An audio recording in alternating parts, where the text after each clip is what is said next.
Are you struggling to fall asleep? Are you bored of watching the same 5-hour-long Matt Armstrong video where he just takes old footage of him building a Lamborghini with a silly body kit and puts it all into one video?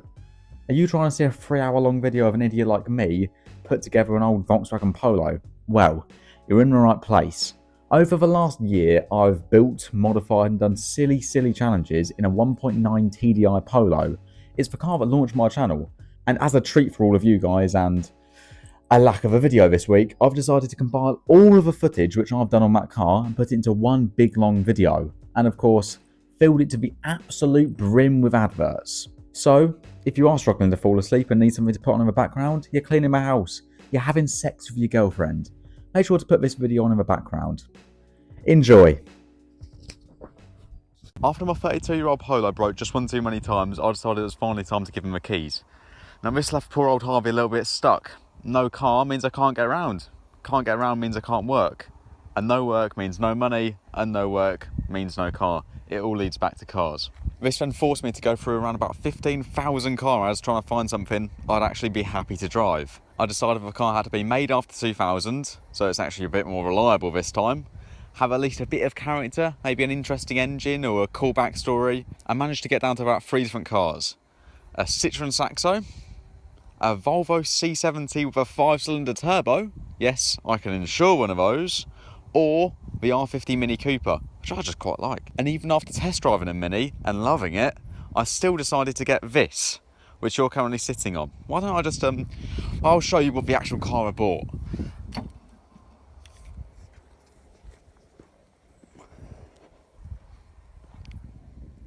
Where did I go wrong?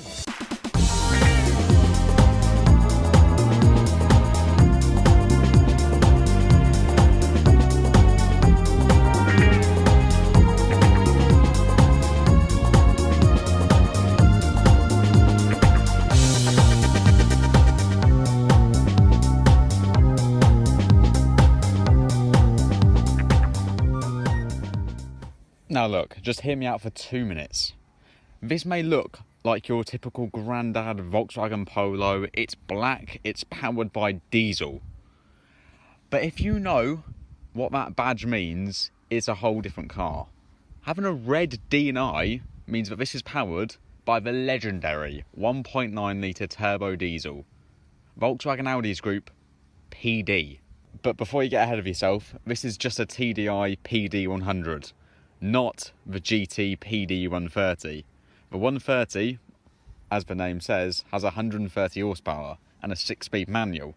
Basically a Fabia VRS, which you see going around with black smoke out of them doing about 250 miles an hour.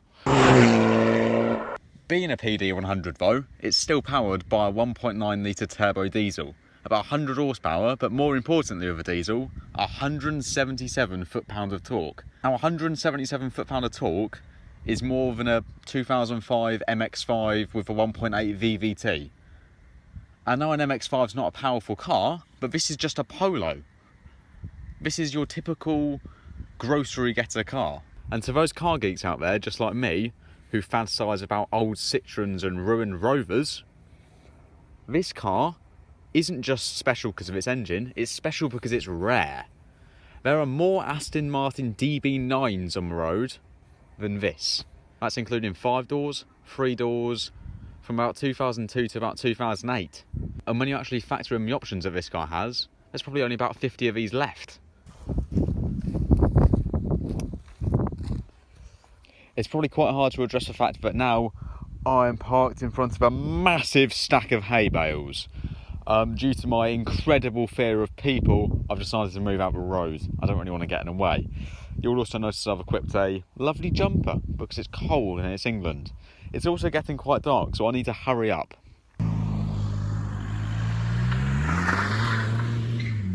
Being a sucker for old Volkswagens, I had to put Porsche wheels on it. There was no other choice. I considered other things and then I thought, no Harvey, we're putting Porsche wheels on it. So I believe this is a set of 17-inch Boxster wheels, standard Boxster pre-facelift 2.5. I think a Porsche twist suits this car so well. I mean, look at it. I think a 17-inch twist on a Mark IV Polo changes the car. Obviously I then had to lower it, so it went down about 35mm, which honestly might be a bit too much. If I have any passengers in my car, it's rubbing at the back. Lowering the car and putting wheels on it, yes, I lost the comfort. Yes, I'm now scared when I go over a speed bump. And now I enjoy the car. It's got a bit of character. And my best friend Facebook Marketplace sorted me the best deal on these wheels. I managed to get a full set of Porsche Boxster twists, Toyo Proxies on the front and Falcons on the back, and the actual hub adapters that are needed to fit from Porsche wheels to an old Volkswagen for, well, averagely about 500 quid. No, I paid £280. Thank you, man from Wales.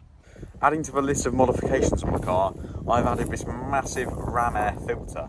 Now, on a diesel, this does nothing but harm the car. However, it does give off a little blow off with the best modification lying in the boot. The big subwoofer. Don't be fooled by its big orange appearance or the fact that I bought it from Halfords. This makes all the boys' jaws drop and all the girls' pants drop. This is a bad boy.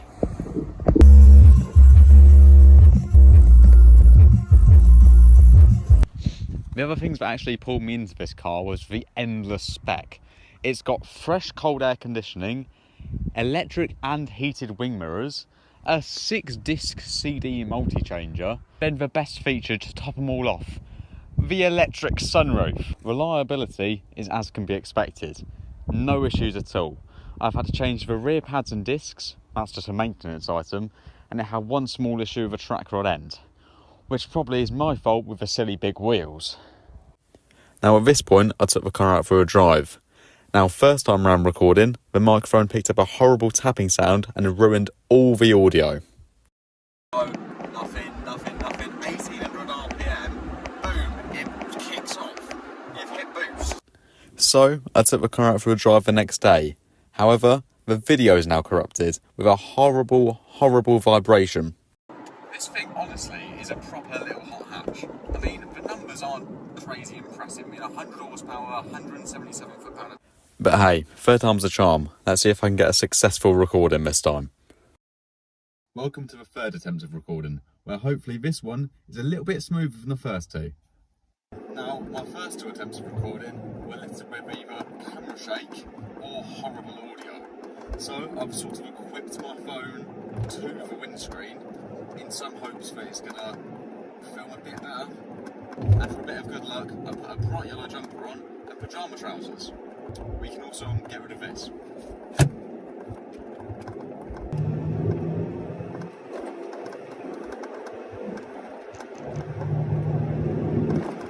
I mean, this engine is the key piece of the car. A 1.9 TDI in a Passat is just a good old reliable diesel. But when you whack it into a Polo, having a 1.9 changes the car. It makes it a proper hot hatch. I mean, you've got all that low down torque from 1800 onwards, you're pushing 177 foot-pounds. That's sort of comparable to a Mark IV Golf GTI. When you're actually up in the rev range, you've only got 100 horsepower to play with, it's not that fast. But it's the way that low down grunt really throws you into your seat. I mean, look, fourth gear, it's got that sort of go to it. Ever since I put that silly big ram air filter onto it, it makes those silly little turbo noises. I'm not sure if it's going to pick up on camera, but...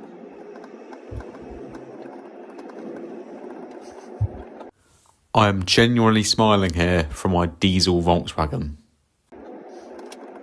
I mean, as a daily driver, it's all the car you need. It's quite happy to sit at 70 miles an hour all day, no more because that's breaking the law.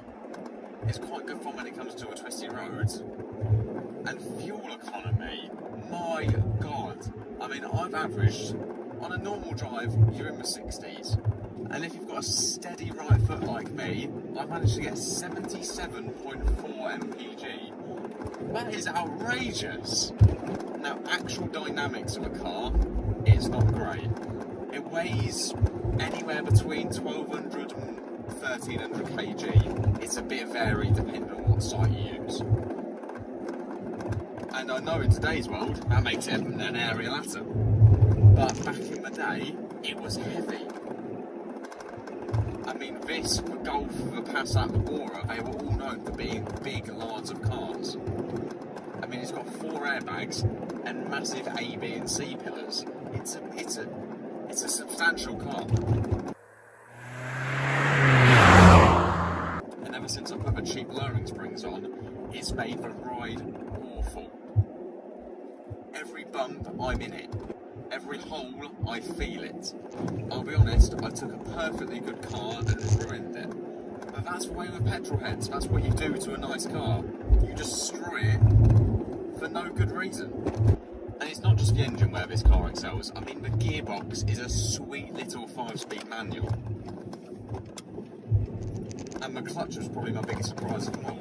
I mean, my mate used to have a 1.6 TDI Golf, same sort of age, couple years newer. And the clutch on that thing was the most boring, horrible thing to use. I mean, it had no weighting at all and about 8 foot of travel. In comparison, this is a sports car. I mean, it's perfectly weighted. This being the sport model, I get nice big bucket seats, which are still so easy to get in and out of, you know. And it's when you get to a bit of open road, leave it in 4th gear, let the torque do its thing. It just pulls and pulls, it's constant. But it's so easy to drive. There's no hassle, there's no work to get the speed. And I think that is what makes it a bit boring. Like, my old red Polo in comparison, that thing you had to give it everything it had just to reach the speed limit. Whereas this, you can easily speed and not realise. The brakes are in urgent need of being done though. And I think that's going to be another video that I do. An idiot trying to fix his car. The problem with this car is, it's put me in 2 minds. I bought it to get me through a year of driving, get another year's no claims bonus under my belt and move on to bigger and better things. But because I've got a car with such an interesting and tunable engine, do I just stick with it, make it a 300 horsepower monster, or do I buy something I'm actually interested in? I mean, I really love an Audi TT, a Z3. I love a Porsche Boxster. And when I can insure one at 18 or 19 for so cheap, why not? I mean, the next big video that you're going to see with the car is me doing a bit of a journey, seeing just what MPG I can get out of it. I'm going to pull out every measure, tape on the bonnet, my lightest pair of trainers, all weight stripped to the car, except for the subwoofer.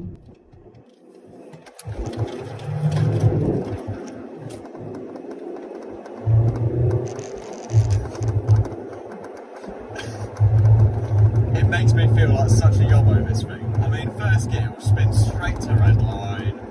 Oh, I love it. Now, speaking as an 18-year-old, insurance is always a factor. Now, I managed to find that this sort of fell into an okay category. I mean, it wasn't outrageous, but I'll be honest, I'm paying £3 a year on a car that's worth half of that, and that is with a black box, meaning every drive I do is tracked. If I speed, I get told off. I mean, there's always loopholes and ways to get around the black box, but as far as the insurers are concerned, it's always on. I mean, credit to a car, it can perform well. And there's my fuel light. Driving around with this massive flashlight pointing at me, I must look like a right knob. In every person I drive past, I want to duck my head and cry.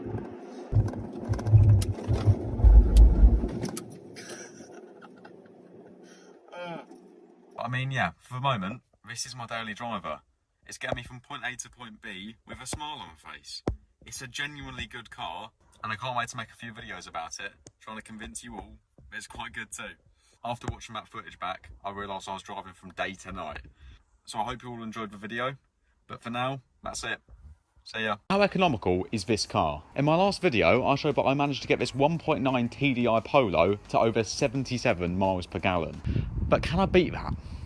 By pulling out every tactic I can. I mean driving behind lorries at 55, the most careful movements on my throttle pedal, and of course, taping over any gaps. So to test this, we're going on a road trip. I'm going to take this car over 140 miles from here in Northamptonshire, all the way down just past Stonehenge to our local services. I've chose this place because it's only about 10 minutes from my girlfriend's house, so it's just going to be easy to go sleep after. Before I leave, I'm going to brim the tank with fuel to 2 clicks. reset my trip, do the journey, and do the same thing.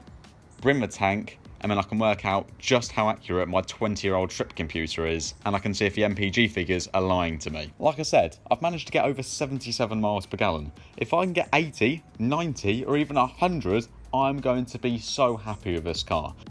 And with some freshly balanced wheels and blue tape covering the front of the car to make me look like a right prick, I set off to the local petrol station, filled up the car, and set off on the big journey ahead.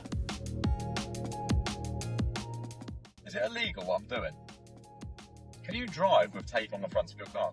I mean, I've not covered the headlights of a number plate. I can't see why not. So I've just absolutely brimmed the car. 3 clicks and ended.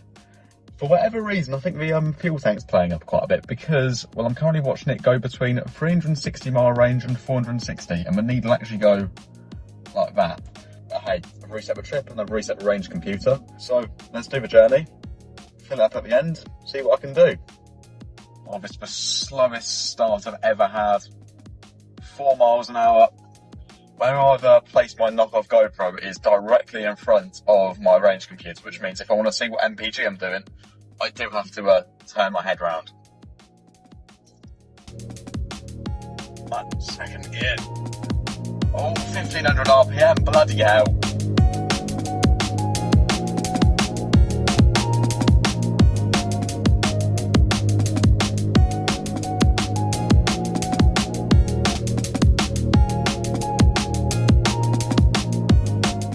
If I'm actually honest for a second, I quite like doing these. Just in my own time, I'll do a little hyper-mileage journey just to see what I can get. Like, on average, I can get 60 to 70, which I'm happy with. My all-time best is set, I think it was 77.2, which is insane for a standard car. Things holding me back, though, the stupid big Porsche wheels. They look great, but when I have a standard 15s on, it was at least 5 mpg better. Then under the bonnet, I've got a massive ram air intake, which does nothing but make a CV sound. The one thing that this car's really missing, other than a 6th gear and another 300 horsepower, is an armrest. I mean, that is the ultimate modification. Next video, keep your eye out. Installing an armrest. I'm really needing a lorry now though, because I've got no vehicles in front of me. £4.50 blue duct tape is doing all the work. So if you didn't see my last video, this is my daily driver. It's a 2004 1.9 TDI Polo, which is honestly a really rare thing these days. Every other one you've seen will usually have a rubbish 1.2 in it. Now, the sole reason for buying the car, other than the fully electric sunroof, was this engine. I mean, it's great fun to drive. It's just got endless torque, and it really can keep up with a lot of faster stuff.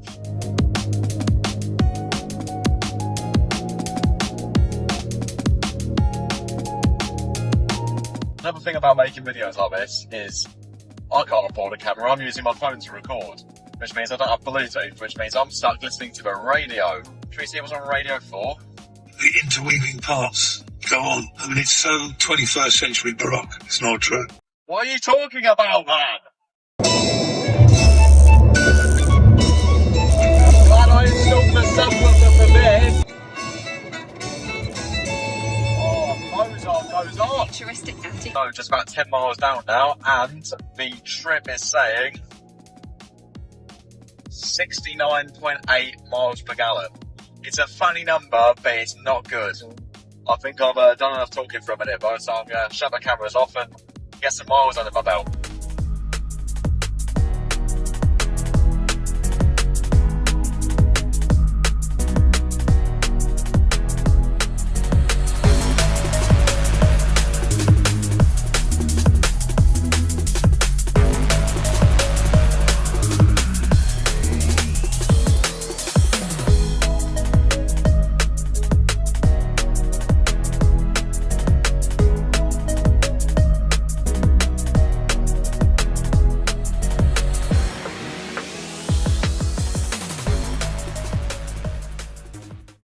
Now, before anything, I need to give a biggest shout out to Iceland Food Warehouse. This lorry has just put me from about 72 mpg all the way to 74. Thank you. Now, like I just said, I'm sitting at 74 mpg. That's not very good. I wanted at least 80. If I got 80, I'd be happy. but that was my bare minimum. 74, I managed to get better than standard. I know these wheels are ruining it. I have no idea how accurate that screen is. All I'm going to hope is I get there, whack some fuel in, and happy days, I've done 200 mpg. But I know it's not going to happen, and it's killing me. I mean, I've done 90.6 miles now, and I've still got a range of 620. It's not like I'm doing bad on fuel. There was one thing I actually did want to do to the car, which I never got a chance to. See, around about 10 years ago, Volkswagen made their own fuel economy car. It was called the XL1. It was this horrible, weird teardrop shape with a 2-cylinder diesel engine, a proper rattly, horrid thing. But that car did over 200 miles per gallon. It was like 1 litre for 100 kilometres, something like that. I'm not German. And the thing that made the car so efficient was its aerodynamics. At back, it was also sculpted and had the sort of air ducts, I guess you could say, over the wheels, making it smooth. However, because I've got the big wide 17s on it now, the rear, the wheels stick out further from the arches, so I can't actually put anything over the arch. I mean, that could have at least been 0.06 of an MPG. Damn! UK roads all look the same. I mean, I've been on this same stretch of dual carriageway for about 20-30 minutes now, and I have no idea where I am. Somewhere maybe Lille. If you get that reference, legend. And if you don't get the reference, it's understandable. It's probably the most obscure Top Gear reference I could say. Oh, I hate you. The 4D number plate is the worst thing since It's not the fact of what it looks like, because that comes down to taste. I can understand that. I'm not going to moan at someone else's taste. But it's the character. I see someone drive by their stupid 4D plates, or gel, or 5D, 3D, I don't know, no one cares.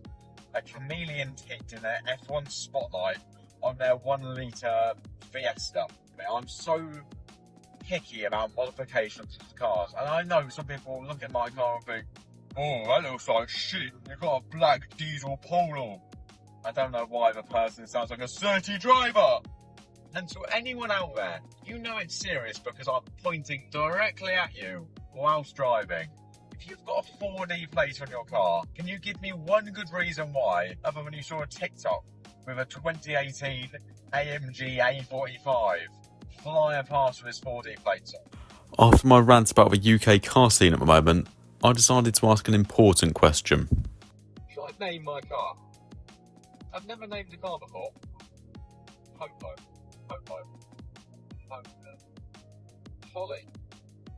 Holly the Polo. I feel like a car needs to be a girl. Like, I don't really want to drive around a car called Graham. Blur. I'm inside Graham. What are you doing today, Harvey? I'm just driving around in Graham. Sorry to any Grahams. It's a nice name. Let's go. There's still 74 mpg. I peaked at about 75.2, I think I got. But yeah, the numbers are not looking good. I'm going to be a happy man though leaving that petrol station. I mean, I'm going to have a full tank of diesel. I'm not going to be having any of this shit recording going on anymore. And I can just drive 10 minutes, get in bed and go sleep. Oh, but ignoring the fuel economy, which is the point of the video, I did find another good radio station, BBC Asian.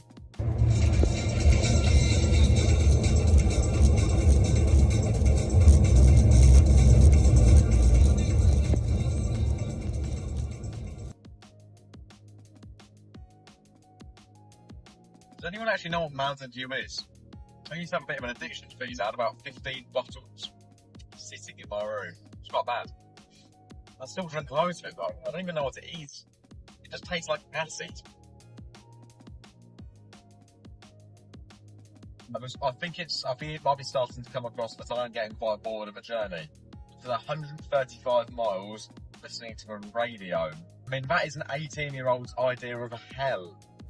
But then, out of nowhere, the end finally came into sight. I can see it! I can see Esso! Come on, please! Oh, I'm actually so excited. My heart's racing. I'm going to have a heart attack. Oh, a shiver's just gone down my spine. Come on, sip, please. Where do I turn? Indicate, please. In neutral. Come on.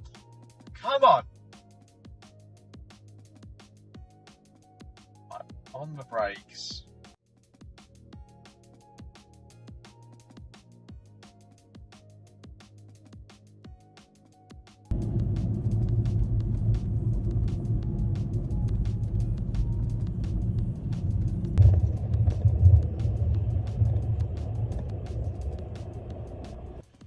Yes! Oh, I love you.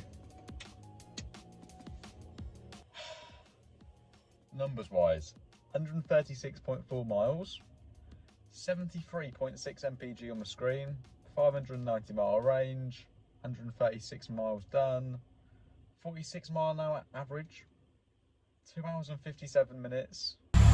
Being too lazy and tired to record that night, you now see me a few days later. Hello! It has now actually been a few days since I did that stupid hypermiling trip in the poor old Polo. And the huge numbers that the car's managed to do makes it truly deserve its name of Polly the Polo. Being the complete idiot I am, not only did I manage to forget to record the actual trip computer, but I also didn't record the fuel pump once I brimmed the car. So when it comes to the numbers, you're going to have to take my word. But why would I lie? Literally no reason to. So we did 136.4 miles and filled up 7.13 litres of diesel. That works out at an incredible 87 miles per gallon. Or, if you're from the land of a 3 and a fat, that's 72.4. Something like that. Once again, up on the screen. And if your name's Klaus and you live in Germany, 3.3 litres to 100 kilometres. I don't know what that means. Now, these numbers will be up for debate because the car's trip computer was about 15 mpg lower than what I actually got. I filled 3 clicks before I left and 3 clicks when I got there. So, simple math is telling me I'm correct.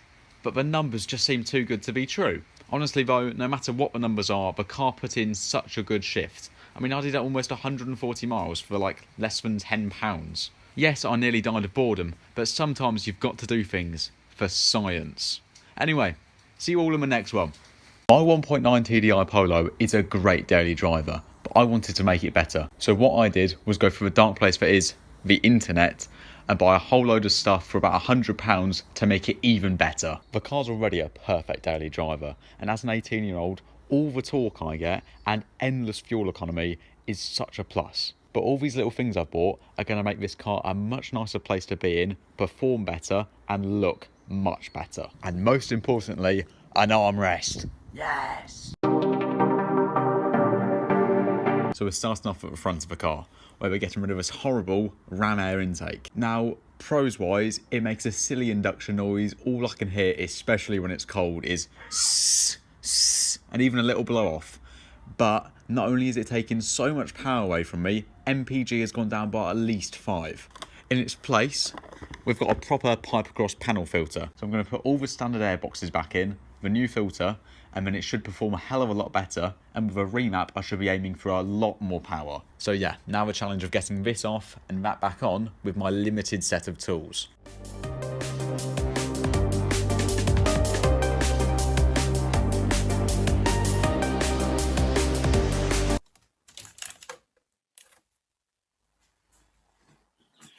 Well, that was easy.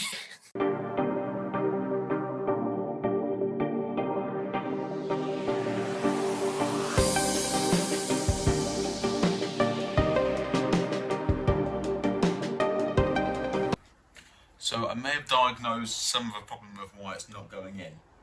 Ever since I put a massive subwoofer in the boot, I've had to wire it in through the dash into the engine bay to get power.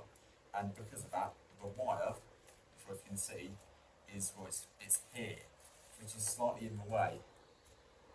Oh.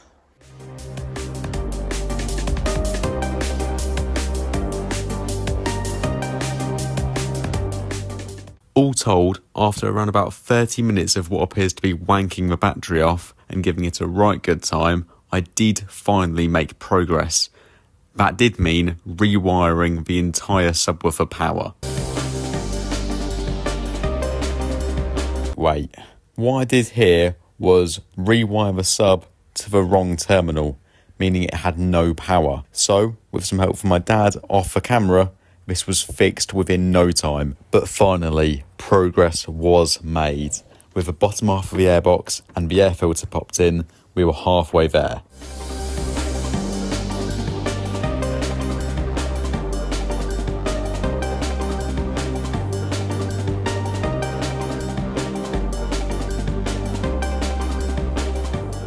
And with the top half of the airbox on, the air filter was finally finished, and I moved on to the next modification.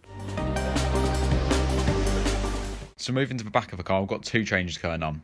First one being this. Ever since I've owned this car, I've had this stupid little screw hanging out the back of the car, staring you right in the eye. All I think it does is just rotate and squirt the washer fluid. But now finally, for £4.50, that's going to change. What I've got here is a small bit of plastic, but not any bit of plastic. This will fit a Mark IV Polo rear wiper. To be specific, it's called a cap. You learn something new every day. And hopefully it will just go. Oh, that looks so much better. And now the more complex part over here. What I've got is a TDI badge for £5.20 off of eBay. Now, as you can see by the good quality branding, it's not a genuine Volkswagen product because I'm not made of money. So hopefully, with a bit of hot water and some dental floss, that old badge should come off and this should go right back on.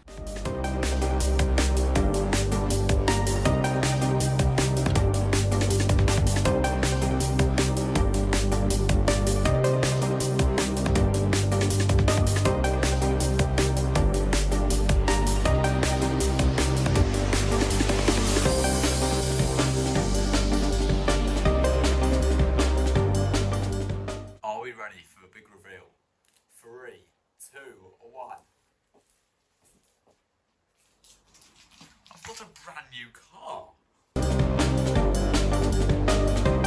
Now it's time for the big boy mod, the armrest. Now this is something that I think every car should come with as standard. Not only does it help you on a nice long journey, it's just good storage. This was £45 off of a website called Home Done. Never heard of in my life they were selling sofas. I don't know why they're selling a Mark IV Polo armrest, but hey, business must be booming. So my car being from 2004, it's a bit sort of the dark grey inside rather than actually being black. This is solid black, so it's going to be a bit of a colour contrast, but I want an armrest. The big downside to getting the armrest though is I'm losing my 2 centre cup holders. I do have one that pops out the dash, and that is a lethal weapon. I mean, that can take an eye off. I don't know what Volkswagen are thinking for making. I mean, it's a Polo, I suppose. It's a family car, but babies can be in a Polo, and that will kill a baby. What are you thinking? Now first, I do have to apologise for that recording. Somehow in these things I always manage to cut off either my entire head or at least half of it. Due to a lack of instructions from a Chinese armrest, I have no idea how to properly bolt it to the car. I'm going to take a wild guess and say some screws. However, not knowing this, I'm going to use the brute force of an 18-year-old standing on it in his Adidas.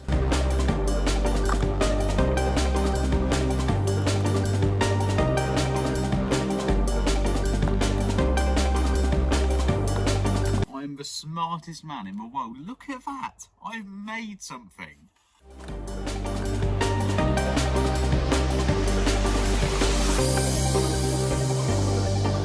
It just doesn't work. I'm just rounding off everything, which means it does this, which isn't ideal at 70, and no more than 70 because that's the speed limit.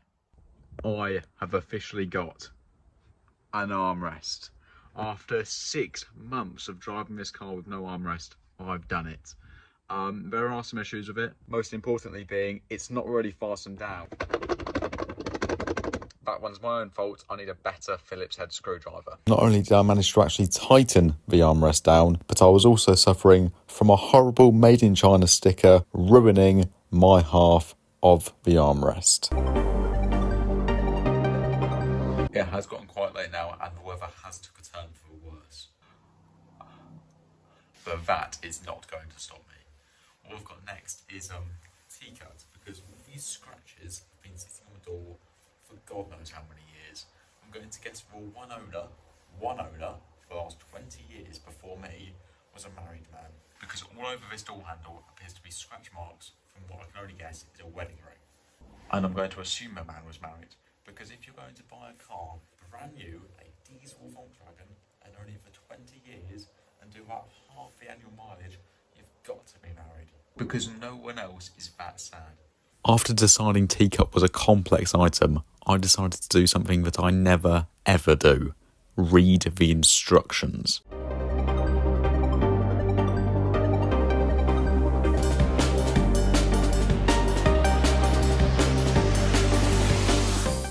I'll be honest here, it's actually worked quite well. I was expecting it to look the same. Well done, teacup.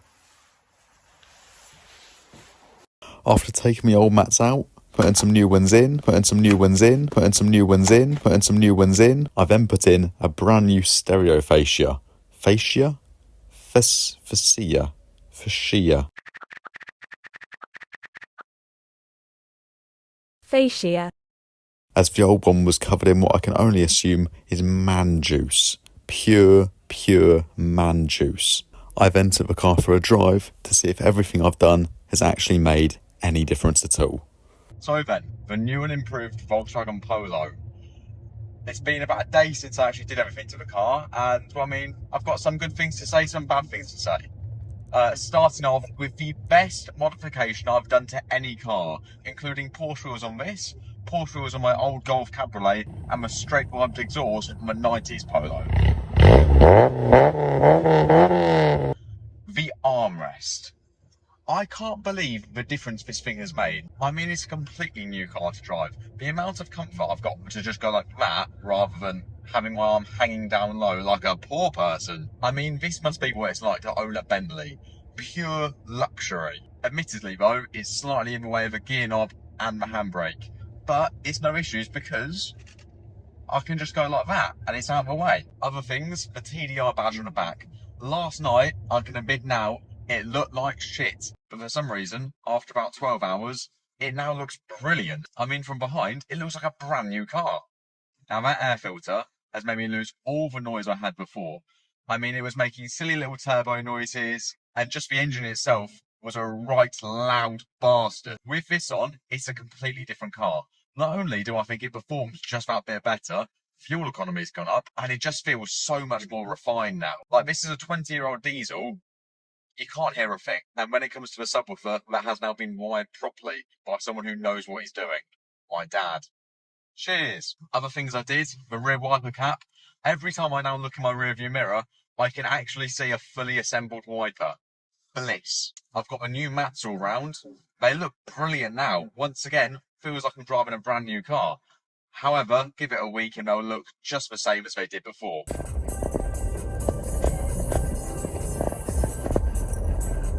That new air filter makes this thing pull like a train.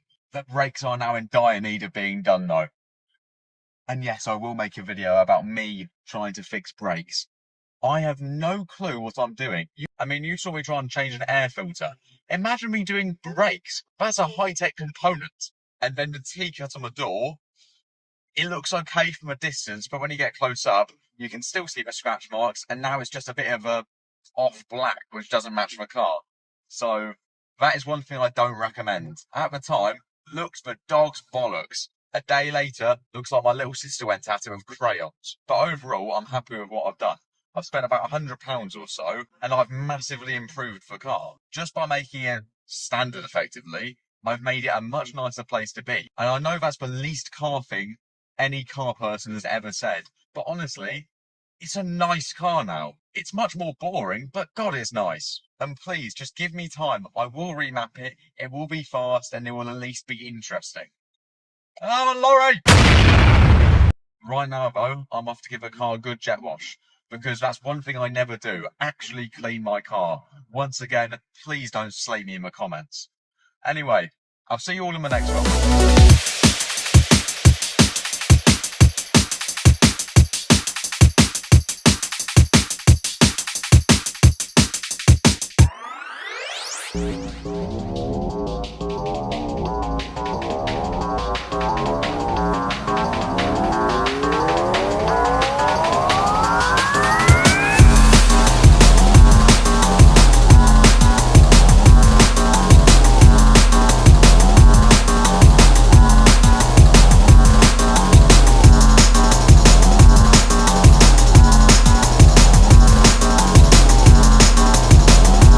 Remaps. That's something you can do to almost any car these days, whether you've got a Ford Transit, a Golf R, or an old diesel Polo like this one. For just a few £100s of your hard-earned money, you can get someone to play around with the ECU and make loads more power. But is doing something like this really worth it?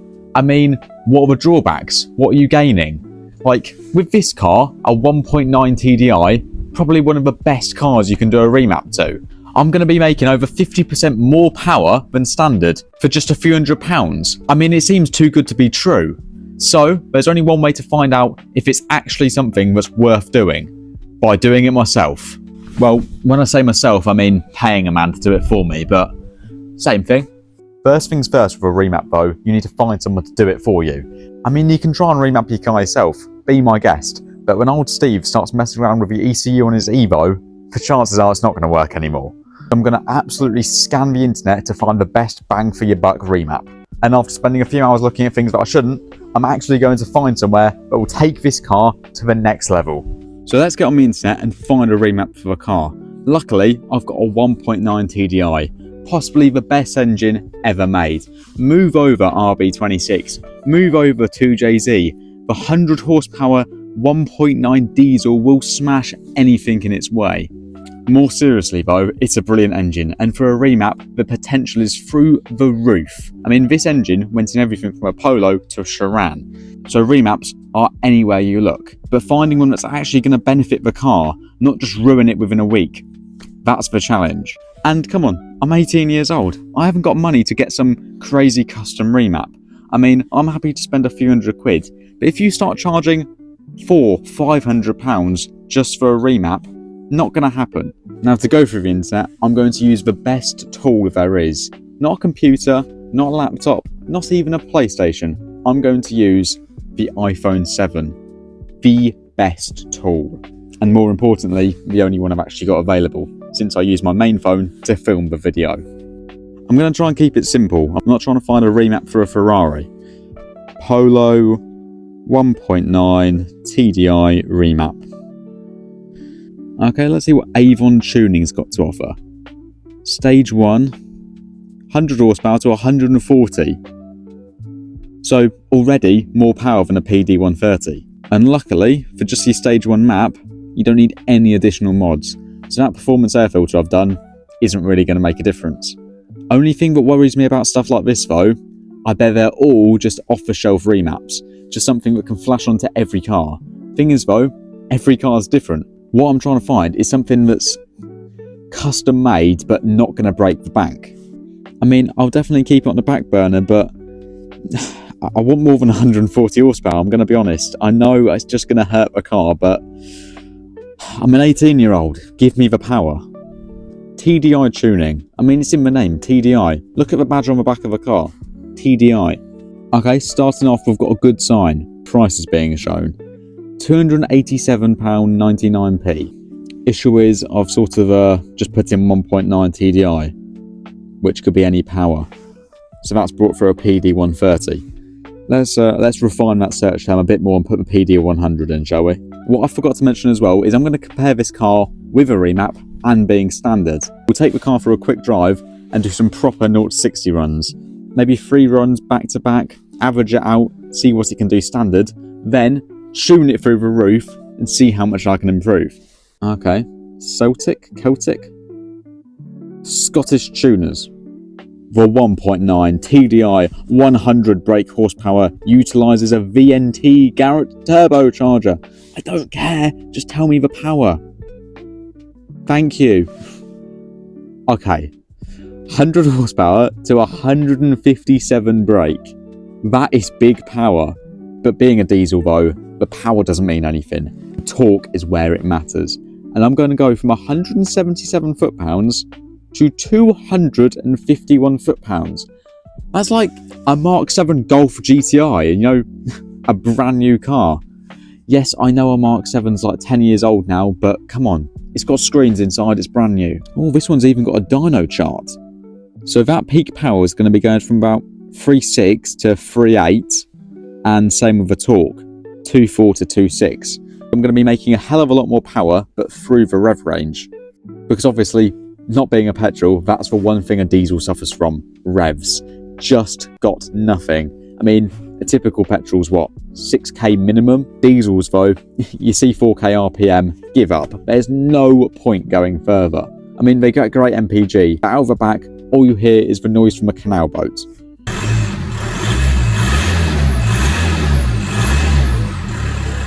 Out of the ones I've seen so far, I've had a good look through and this one looks quite good.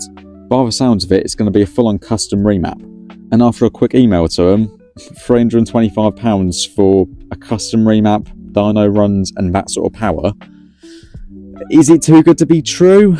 Maybe, but I don't know. I can even get launch control and be a yobbo. Yes. And after a quick look at reviews online, I decided to throw caution to the wind and book the car in for a remap. Hi, yeah, I was just looking to book my car in for a remap. Yes, yeah, the power one, 157 horsepower. All good then, yeah. I'll see you Friday. Alright, thank you. Bye. I don't know how much of a phone call I can show on the internet without actually telling the guy I'm recording, but I'll try and keep it to a minimum. So in short though, I'm going to take this car on Friday, just a few days away, get it remapped. Like I just showed you, 100 horsepower to 157 and 177 foot-pound of torque to 251. And like I mentioned, this isn't an off-the-shelf remap. This is fully custom. The car's going to be sitting on the dyno for probably a couple of hours, getting finally fettled with by men with beards who know what they're doing. By the end of the whole thing, the wizardry should make this thing a beast. I think what's needed now though is to take the car out, give it a good rundown, find out how it is standard, get it remapped and see the difference it makes. Luckily though, the remap does come with a warranty, because if the car blows up, not only is it one more PD Polo that's off the road, I'm back to walking and getting on a bus. So I turned on the tractor-powered Polo to take it for a drive, and of course had to come back and pick up my phone.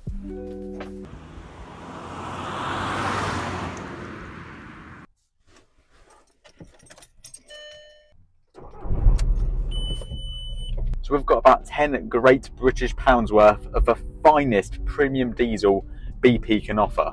So let's use that all up by being a yobbo.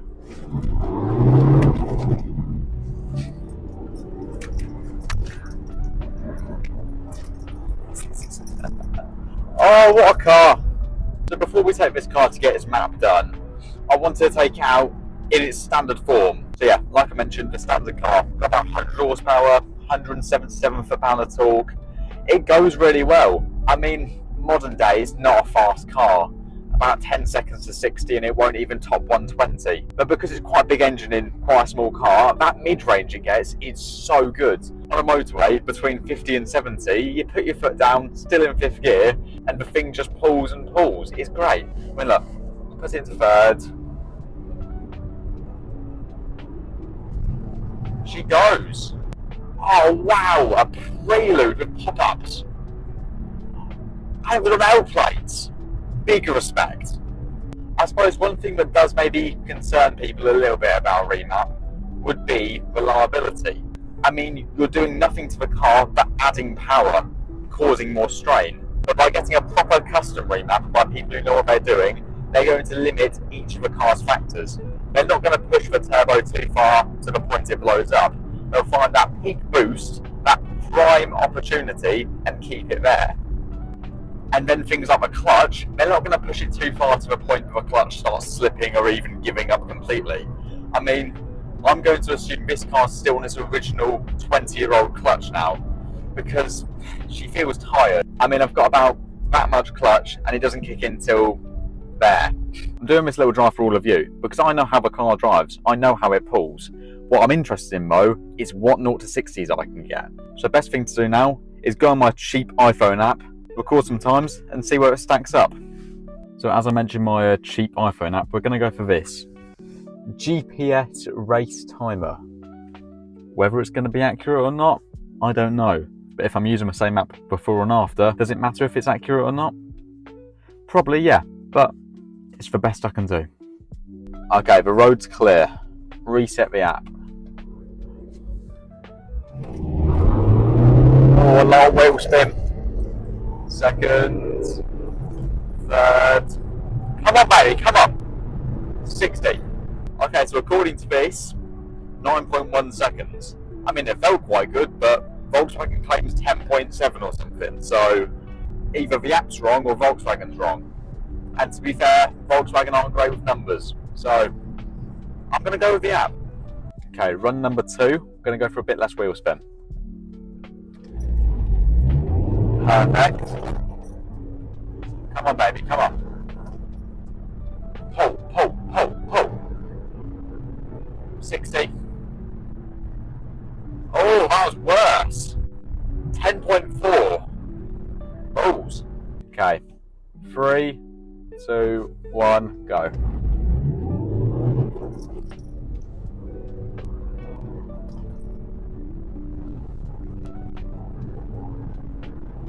60. Even worse, 10.5. I think what's left to do now, though, is remap this thing and see what it can do then.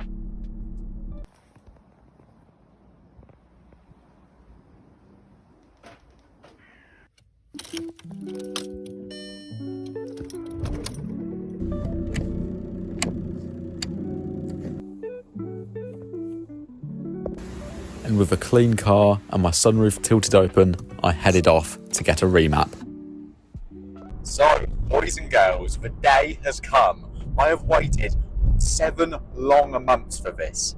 I'm finally remapping my Polo. Yes! I put another £30 worth of premium diesel into the thing, and even some diesel Red X system cleaner. So hopefully she should be running like she's brand new. My remap appointment starts at about 3 o'clock. It's currently 2:15 and it's an hour and a half away. Now, I only just about passed maths in school, but even I can tell you I'm not going to make it on time. Classic Harvey, to be fair. I don't think I've ever showed up on time. If anything, I'm always late. And I know some people in the comments are going to be like, oh, well, you should have kept it standard. It was a perfectly good car. And yes, I am probably ruining the last standard 1.9 PD on planet Earth. But 150 horsepower. And more importantly, 250 foot-pounds of torque. God, I'm excited. God, I hate Peugeots. Learn how to drive. Tut, tut, tut. I'm not sure how the mic's going to pick up, because as you can see, I've now attached it to my seatbelt. After watching back the footage when it was on the t-shirt, it does sound like I'm in World War II. So hopefully it does pick up a little bit better. The only thing that does scare me about today, though, is my clutch. This could be the last day I have a working clutch. And replacing something like that isn't just a cheap £100 fix. I mean, clutches, like what, 300-400 quid plus all your labour and stuff you got to do.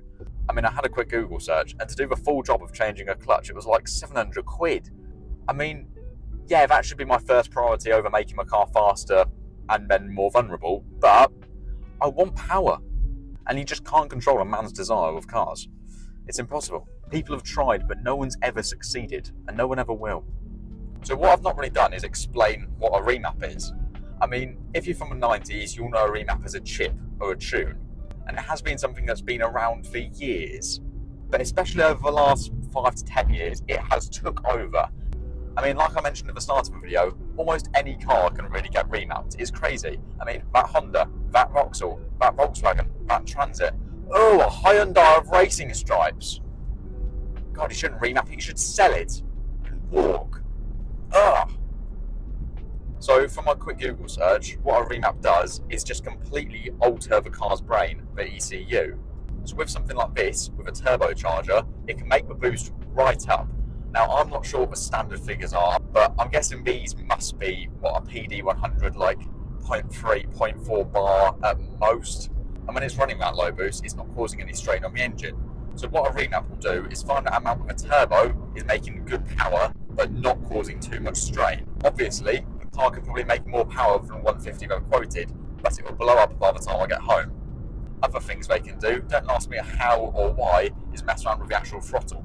So when someone speaks about remapping a naturally aspirated car, they'll instantly say, oh, I've only gained 1 or 2 horsepower, but that throttle will be right on it. The second you press it, rather than waiting for the car to get going, you're on it, whoop, done. Now, I'm sure there's probably a million other little things like messing around with the valve springs and allowing the head to produce more power at peak RPM, but I'm no science geek. So I think the best thing for me to do is find a McDonald's, get some miles under my belt, and get this thing powerful. And with the golden arches in my sight and in my belly, I set off on the long journey to Derby.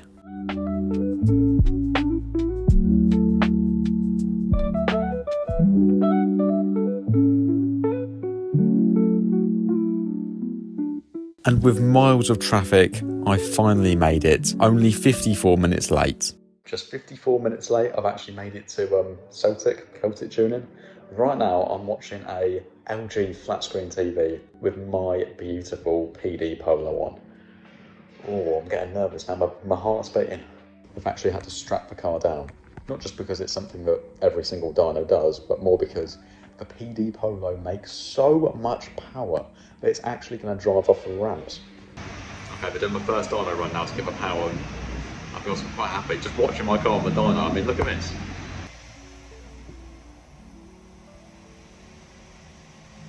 Oh, it's nerve-wracking watching my own car on the screen. I mean, what if it blows up? I signed like 6 waivers. My car will be gone. And worse, I'll be stuck in Derby. I think I'd rather take a life sentence. Come on, Polo, don't let me down. Okay, so I've just watched them do about 45 minutes of fettling with the ECU. Now the door's closed, bonnet's closed, and the fan's back on. So I think we're going to go for a big power run. Whilst letting the two wizards go at it with my car, I got cosy with a magazine to wait, but finally, it was ready. Okay, so I've just watched the car get unstrapped, which means I've got a remapped 1.9 TDI. The question now though, how much power is it making? Is that one of those fancy YouTube edits? I mean, I'm not with the times, look at me, I'm in jeans. So then, the remap has been done. It is a bit dark. I'm on an industrial estate in a place I've never been to before. So power-wise, we were a bit down. The car realistically could do with a service. So instead of making a 157 claimed, it was 142 horsepower. And torque-wise, instead of a 250, we were 225. Now these numbers are still great. They could have been better if the car had a service and a much better fuel filter. Once that service has been done, it should actually free up the rest of the horsepower and then should be pushing into the 150s. But let's see how it is at 142. Second gear. Okay, she's quick. That put me into my seat. Oh, girl. And as well, rather than topping out at about 4,500 RPM, it can now get to about 5. Oh, I need to be careful around here. I have no idea where cameras are or Ford Fusion's pulling out. Oh, this car can get me in some trouble now.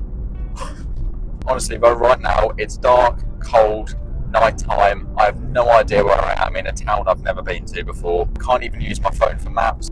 And there's cameras everywhere saying there's speed cameras. So I think the best thing for me to do is use my phone to get back home, enjoy the car for the night, and report back to you all tomorrow.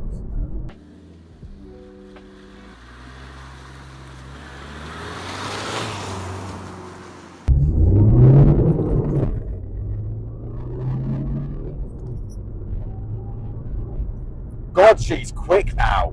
Go on, girl. As you can tell by my bright yellow hoodie, it's a brand new day. I've had the car remapped now for probably, 12 hours or so. And all I can say is I am over the moon. This thing, it's a different car. Typically, in old diesel fashion, you've got power from 1500 RPM to about 3.5, and then it's nothing. But now, it revs like a petrol car. You sort of hit that torque curve at about 2k and it will take it all the way to redline. Up, up, up, up, up. Oh, they have worked wonders on this thing. Right now though, I think this car can keep up with much faster stuff. I'm in 3rd gear. Jesus Christ. It does not feel anything like 140 horsepower and 225 foot-pounds of torque. Those are big numbers. Well, when I say those, I mean the torque's a big number. 140 horsepower is where you get in most shopping cars these days. Now, unfortunately, being England, it is a bit rainy today. So I do have to be a bit careful because the front tyres on this car are from a brand called Roadtrip, which is China's biggest competitor for Michelin. Of course, that's a lie though, because these tyres would even make a bicycle spin. So with 225 foot-pounds of torque, I do need to go slightly careful. So numbers-wise though, because the car hasn't had a service in a while and the fuel filter is a bit clogged up, it didn't make the numbers it should. Now, they quoted 157 brake and 251 foot-pounds of torque. It made a bit less. It made 142 horsepower and I think it was 225 foot-pounds of torque. But the thing is though, these are still very good numbers, and the way it performs does not reflect those numbers. It performs like it's got way more of both. But what really interested me though was the standard numbers this made. So standards, 100 horsepower and 177 foot-pound of torque. But just with that performance panel air filter in and some premium diesel, the thing made 192 foot-pounds of torque and 110 horsepower. And it's 20 years old and 125,000 miles. How has it done that? I'm very, very impressed with this thing. Love it. But last night was a fun night. You can ask any car guy this and they'll always have the same answer.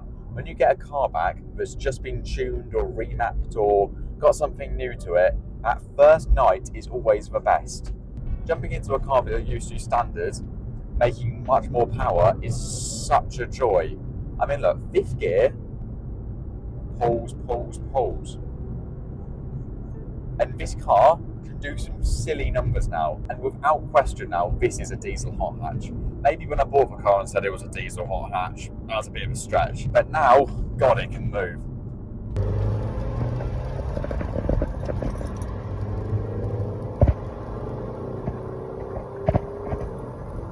I think we need to do a little cheeky.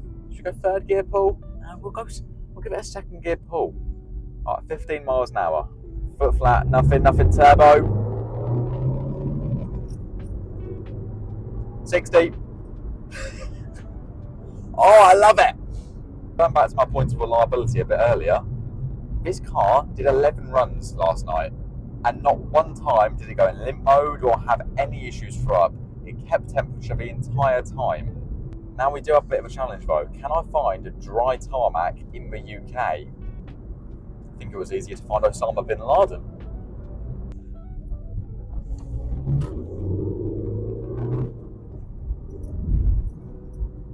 Because I do have all that torque now though, through a open diff and some big Porsche wheels, I do get quite a bit of torque steer, which in first gear when you're pulling off and you're not aware, it does scare you a bit.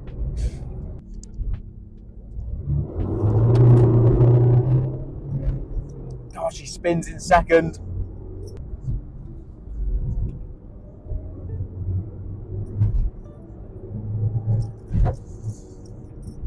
Yeah, I definitely need better suspension.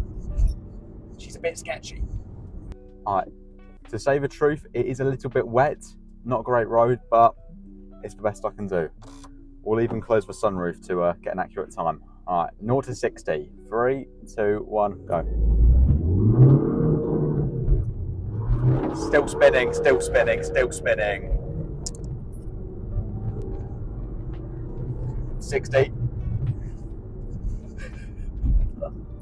Okay, I may have to find a better road because that spun, we're spun to about 50 miles an hour. I did get 9.8 seconds though, I'll take it. Okay, same bit of road as yesterday, I found a nice dry spot. Reset the app, come on. No, wheel spin, wheel spin. Yes, okay, yes, come on, go. 60.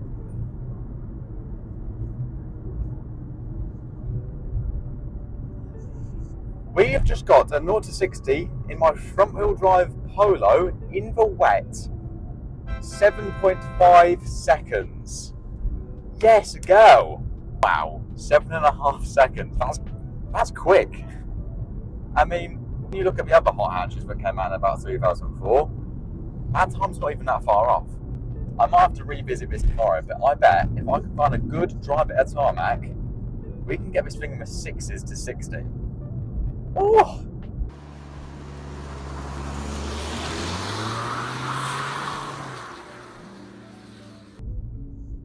Okay, this looks quite dry. Third and final attempt. Come on, car.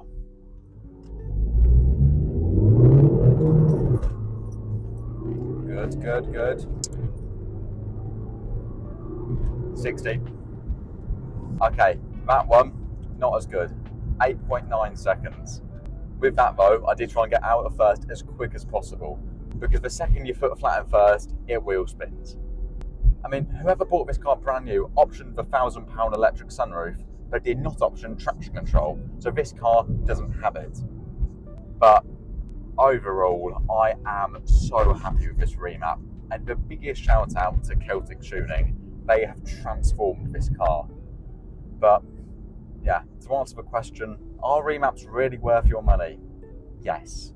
Yes, they are. I cannot recommend a remap enough. No matter what car you've got, go out there, spend a few £100 and transform your car into something that really puts a smile on your face. With that though, I'll see you in the next one. These days, a man's mental health has taken the centre stage of important things. But for years and years, men all across the globe have really struggled to speak about things such as anxiety, depression, loneliness. And there are still hundreds of thousands of men who can't speak about things like this. They find that it's better just to stay inside and put up a hard shell. Even me, I'm only 18 years old, yet I've still had to put up with a fair share of hardships and struggles for years now. Now, the reason I'm speaking about all of this on a car YouTube channel is because I think cars are one of the best ways to get those emotions out.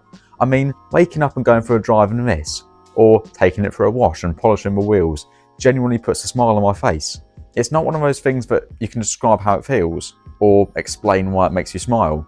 Yet I will still do that, day in, day out, because I love it. So what we're going to do is go on a good old road trip, about a 350-mile round trip, all the way down to the seaside in Weymouth. I'm going to take the car, not do any silly challenges, nothing like that, but just enjoy it for what it is. Of course, along the way, I'm probably going to car spot, speak about things that interest me, insult some people, maybe even say some controversial things. And like I said, I'm 18, the chances are I'm probably going to do a burnout. I do these road trips anyway. I'm just going to bring all of you along to see what I get up to. I mean, it's not the typical sort of video I make, probably more of a vlog if anything. But if you all enjoy it, I'm going to keep making them. So now let's go fill this thing up with some premium diesel, go to the shop, do a haul, and be on our way. So I filled my car with everything I'd need, and of course then had to empty myself of things I wouldn't need. And with some more fuel put into the car and all of the snacks bought that I'd need for the trip, I was finally ready to go.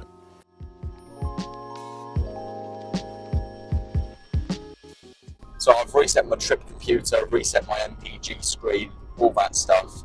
I mean, I'm not going to be hypermile on the car by no means. If anything, I might be sitting at 70 on a dual carriageway. But just to see what I do over the weekend, you know? I mean, if I can get 60 MPG, I'll be over the moon. For driving normally, 60 MPG, that's plenty for me. So to anyone who hasn't watched any of my old videos, this is my daily driver. It's a 1.9 PD Polo, quite a rare thing these days. It's a good car, I've not got too much to complain about it. Maybe it lacks a bit of character, it's a bit soulless being a diesel, but I love the thing, and for what I need, I mean, I do quite a few miles up and down dual carriageways, and it just eats it up all day. Great fuel economy, and now that it's been remapped, go watch the last video, it is so much fun to drive. I mean, it made 225 foot-pounds of torque, which is rivaling Golf GTIs. And not Golf GTIs when this car came out, modern Golf GTIs. Going back to what I spoke about at the start of the video, men's mental health. I think it's something that everyone struggles with, if you're young, old, rich, poor, anything. And obviously for years, men's mental health was just something that got forgotten about, rushed under the rug. But recently, it really has become something that is spoken about, with literally hundreds and hundreds of different clubs to support men who struggle to speak about their emotions. For me, it's probably one of the most important things out there, just looking out for one another. And the car community is probably the best place for it. I mean, yes, you get knobs in Fiesta STs, revving the nuts off it. I mean, pulling out of a petrol station, I somehow managed to get entangled in a race with a Fabia VRS that was shooting out black smoke and popping off a limiter. And I'll be honest, I went to second gear and floored it to try and keep up. besides the point though, the car community is full of such good people. I mean, I've had conversations on Facebook group chats and stuff just about this car alone. I can't remember the exact question I asked from a group chat now, but there was something along the lines of what air filter's best for a 1.9 TDI. And I received literally 20, 30 replies saying, no, get this one, no, get this one. Honestly, if you're wanting better longevity, get this one. No, on face value, that doesn't seem like much, just people being helpful. But there's not a lot of communities these days where you find helpful people. I mean, go onto a Discord or something, and you'll find so many people being horrible. You'll ask a nice, simple question, and people reply with, get lost, loser. But I really do think there is something just about cars in general, especially ones like this. It's 20 years old now, it's got countless flaws, but it speaks to me. It's got a character. Like I mentioned, it's my best friend. Yes, there's rattles from every inch and every corner of a car, but I've started to grow fond of them. And if I got in one day and the car was silent, I don't know if I'd be upset, happy, confused, angry. And cars really make you convey different emotions. It's a weird thing. And that's something that I just don't think non-car people get. I mean, my girlfriend, she is obsessed with dogs. But for me, not growing up in a family of pets, never really interested me, never made me fall in love. But I can completely respect that she looks at her dog and thinks, this is the greatest thing on earth. Because I feel the same about cars. I know there's going to be people who comment and say, oh no, pets have hearts and lives. A car can't compete. But a true car guy can understand that somehow this lump of metal on four wheels can speak to you and give you emotions. And that is one thing that modern and electric cars just don't do. I mean, take any new electric crossover. They're not bad cars. And if anything, that's the issue. They're good. They've got no flaws. They've got nothing to talk about. They've got one job, like a robot. They do the job and go home. That's why I think Italian cars are probably the most loved. Your old Alfas and Lancias get the most praise, especially from Top Gear. And that's because Italians made cars which purposely were maybe a bit charismatic, covered in flaws. Drive a 20-year-old Alfa Romeo, I bet all the windows are stuck up, the rev counter doesn't rev, and the stereo only plays out of one speaker. But all of those things give it the character, and that's why you fall in love with them. That's why you name the car. I can't imagine one person, not one person, who's gone and spent 40 grand on their brand new Renault Scenic, or whatever they make these days, and gave it a name. I mean, I'm not one who names cars, but a few videos ago, I named this Polly. Mainly because it's Polly, Polo, Pol, you get it? And more because I drive the car and I've got a smile on my face, even when I'm doing 62 miles an hour. Sadly though, they are a dying breed. There's not much we can do to stop that now, it's just how things are going. Enough of me yapping now though. I think it is time for me to get some miles done, see how the old girl treats me, and report back to you in a bit.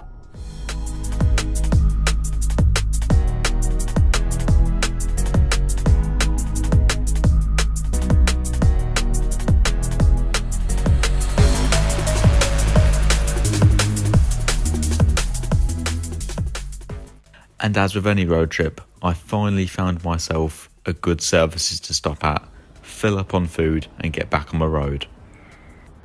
We have got, I don't know if you can see that or if that's going to be inverted, but 2 hours 17 minutes to go. So arrival time's 11:30, and that's not even to the place I'm staying. Chances are I'm not going to be there till midnight.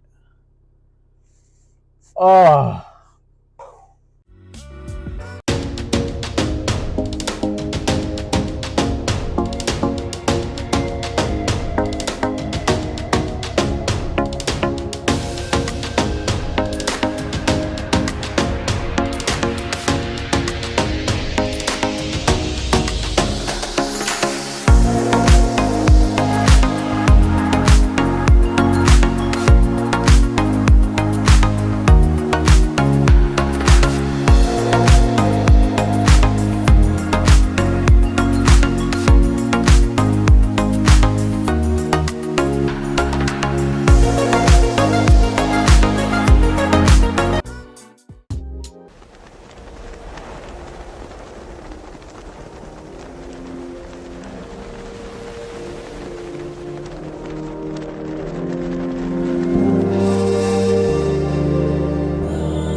much as it does in the UK, I tried my best to embrace Poole and all the wonders it had to offer. So we went off to the shops. I even managed to get some JDM car spotting in. And of course, I got to see a train. But with my little day out, I headed back to Weymouth. I saw a Monaco rivalling harbour and possibly the worst modified Mercedes I've ever seen.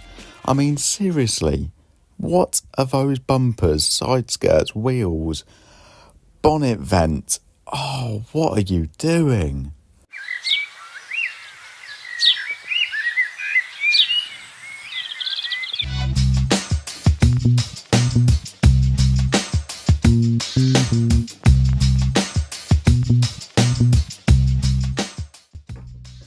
Yo guys, welcome to the house.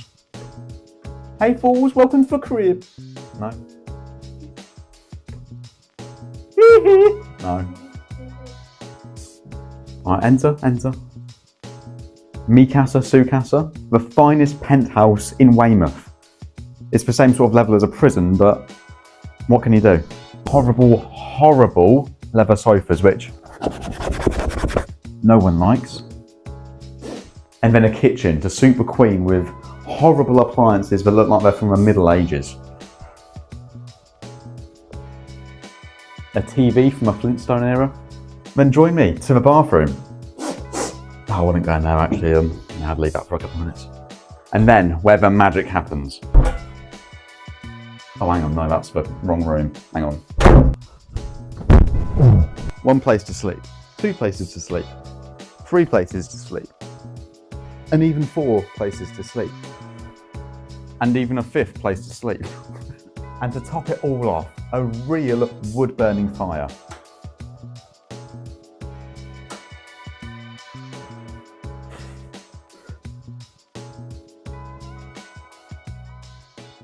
And after the house tour, I headed off to the arcades.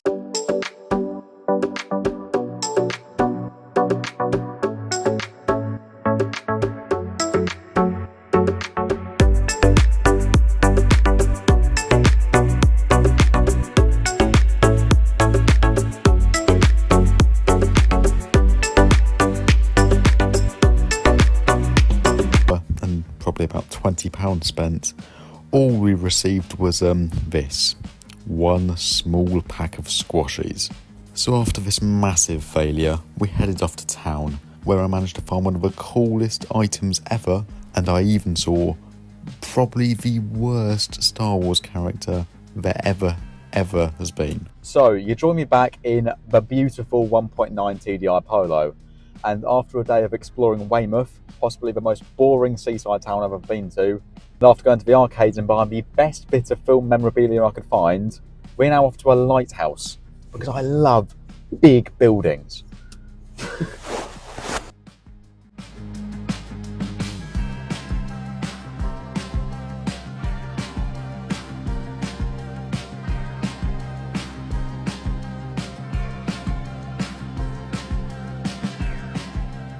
Driving to Portland, probably the nicest part about the Weymouth area, because I mean these sites I'm currently driving on, it's like a strip of road between the sea. Beautiful. You know, a question I've been asked literally once in my entire life: what do I think the 3 best cars of all time are? I mean, ask any car guy that and they'll give you a different answer each week. For me, there's always 2 that'll sit there: Ferrari F40 and the Lexus LFA. I mean, the F40, a small capacity V8 with 2 turbos strapped to it, pop up and down headlights, a wing that can make children cry. That's a car that forgot about safety, forgot about creature comforts. I mean, they don't even have a stereo. It doesn't even have door handles, just bits of string to get out. That car was designed purely by Enzo Ferrari as something for driving pleasure. I mean, an F40 to me, and to a lot of people, probably one of the greatest cars of all time. And then there's the Lexus LFA. Quite forgotten about car these days, definitely being overshadowed by the Nissan GTR. I mean, another Japanese supercar with similar performance, similar Japanese looks, full of technology, but for about 50 grand, compared to the 350 grand the Lexus wanted.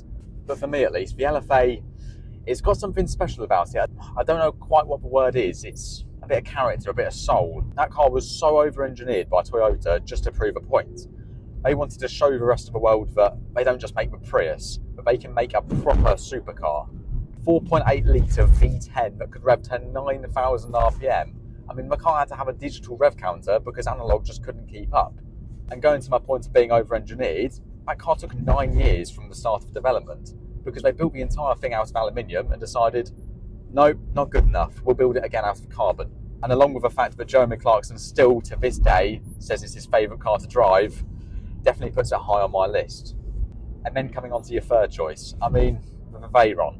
It will always stick in my brain as being that 1,000 horsepower, ridiculous quad turbo, 16-cylinder car.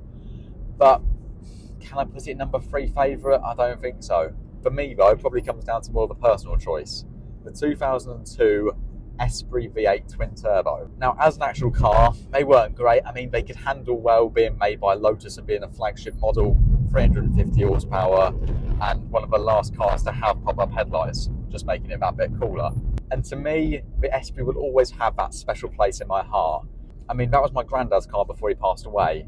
I may have only been young at the time, probably not even 1 year old. But the stories I've heard of that thing, I mean, topping it out, doing 180 miles an hour, legally of course, and the handbrake getting stuck on going through town centre, which means those massive AP racing brakes were bright red in a small town. And I think without that car, I may not be a massive car guy. I may not have this ridiculous love for cars that I do. Like I mentioned, that was my granddad's car and one of his many, many silly sports cars. From old Supras and other Lotuses of the time, his love for cars then transferred to my dad and meant to me, which really is one of the reasons why I think they connect so well to me. Just going for a good road trip or going for a drive, it tugs on your heartstrings. It makes you really, really want to smile. So to answer a question that no one's asked, what are the 3 best cars in my opinion? LFA, F40, twin turbo V8 Esprit. And I don't think that's going to change for a long time. Well, until next week when I find a new car I like. Whilst For all the journeys I've been on it, so far I've done about 13,000 miles in the thing, and it's absolutely loved every single one of them, never throwing up any issues. I mean, somehow this £1,200 Polo is probably one of the best cars out there, just eating up miles all day long while still being great on fuel. And then if I get to a twisty back road, I can keep up with way faster cars. And I do just have to take a minute to thank every single one of you watching this video and all the others. I mean, the support has been immense. I was expecting 4 or 5 months down the line to make maybe, I don't know, 1,000 views at most. And some of these ones are now sitting on, what, 15,000 or more. And the comments absolutely love it. And every single one of those comments is read and replied to as best as I can and try not to miss any of them. And all I can tell you is bigger and better things are going to be coming and coming and coming. To anyone out there that's wanting to make their own videos on YouTube or any platform about any topic they're interested in, whether it's cars, planes, or how tarmac's made, I cannot tell you to do it anymore. Because when I post out a video and watch the views go up, I love it. And I know I'm nowhere near the bigger YouTubes out there getting millions, hundreds and millions of views per video. But my couple thousand and a few hundred subscribers are plenty for me. And I'm so grateful for all the support you've gave me. But with all that being said, whilst my iPhone will keep moaning at me the storage is full because I filmed about 4 hours of content, let me turn up the stereo, get some more miles done, and finally get back home to go to bed. And like that, I'm back. Just under 450 miles. What a journey. Like I already mentioned, if there's anything going on in your life, if you just feel down or if you've got a million things on your mind, go for a drive, get in your car and go anywhere. Don't even set maps. Go to the coast, go to the mountains, go wherever your mind takes you. But with all of that being said, I hope you all enjoyed the video and I'll see you all in the next one. I love cars. I can tell you pretty much anything about any car, any model, and spend hours boring people with facts. But despite this, when it comes to working on them, I know pretty much nothing. I mean, the most I've ever done is change a set of wheels or put a new gear knob on. But today, that's going to change. I'm going to finally break my mechanic's virginity and do some proper car maintenance. It's something that everyone should be able to do. I'm going to be doing a service on my 1.9 TDI Polo. So to do this service, I'm going to be doing a full oil change on my car, putting in my new filter, and then the new fuel filter. Because if you saw one of my old videos where I got this car remapped, then you'll know that it didn't make nearly enough power, because the fuel filter in this car is draining so much life out of it, it's unbelievable. But before I can start my change, I need to buy some more things. So let's go to the UK's favourite place, Halfords.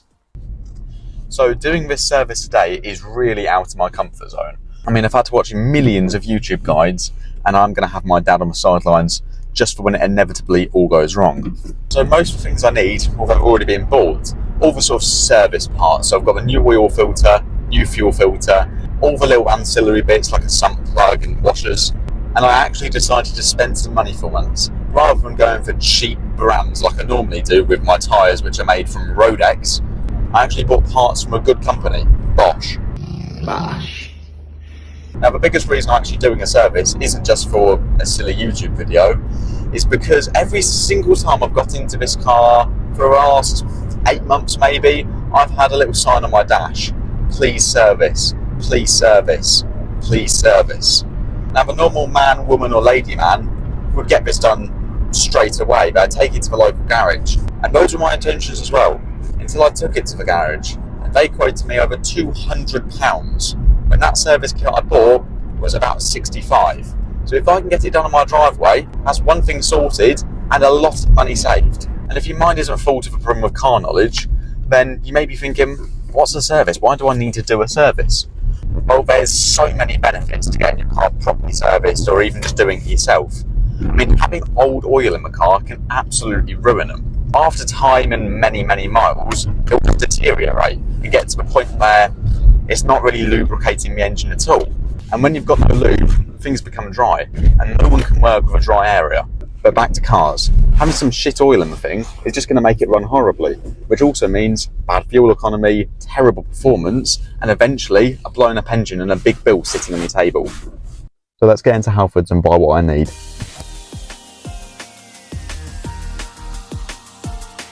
Oh, Halfords, how I love you. A shop where you can buy spray paint, stick-on exhaust and car baby seats. A chav's dream.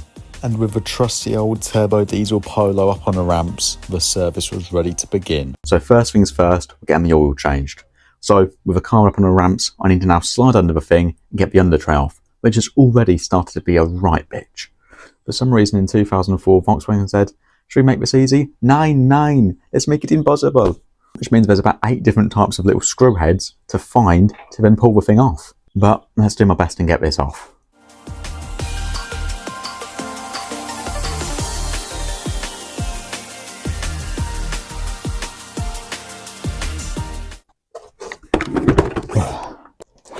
Under tray off, we're now moving to the big part, the actual oil change. Undoing a sump plug, which means I'm going to equip my glasses again and put on some nice rubber gloves. Gloves on. I do now slightly feel like, I don't know if I can use that word on YouTube. You know that scene in Pulp Fiction when he's down in the basement of a pawn shop and yeah, Zed's down there and he's sort of bending over a guy. Yeah, that's the sort of word that's giving me when I'm wearing these gloves. Where is it? That's the question. Well, that's a PD, that's an engine. Volkswagen. That's like a drive shaft or something. Aha! Gotcha. So yeah, now the challenge of me and all of my big strength to pull that off. I mean, it's definitely been done before, but the last service in the book for this car was 2014. Oh, come on. Please be easy.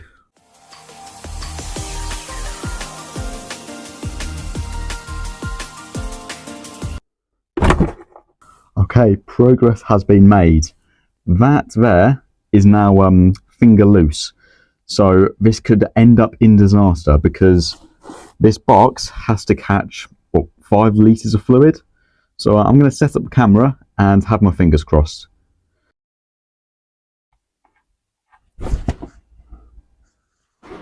Look at that! I've done a thing!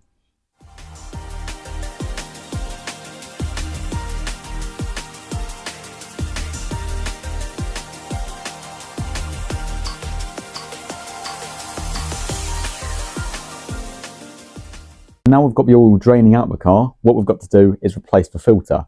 Without the new filter, there's no point in even doing all this because all that dirty, mucky oil is still going to be going into the engine and ruining it. So while that's finishing up there, I'm going to equip my second pair of gloves and start on the top. I don't know why I've never done this before. It's not as hard as people make out, you know. Oh, I can't do this, I can't do that. Just do it. God, people moan so much these days. Admittedly, I also moan. If anything, I'm the main person that does moan. The PD cover off. There it is. The legendary PD. Without an engine cover on, I have to admit, good looking engine. I mean, it's no twin cam 16 valve or anything, but for an old diesel, it doesn't look that bad. And that is the bastard that I'm trying to get off, the oil filter. So using a trusty 32mm socket, that hopefully, should come off no problem.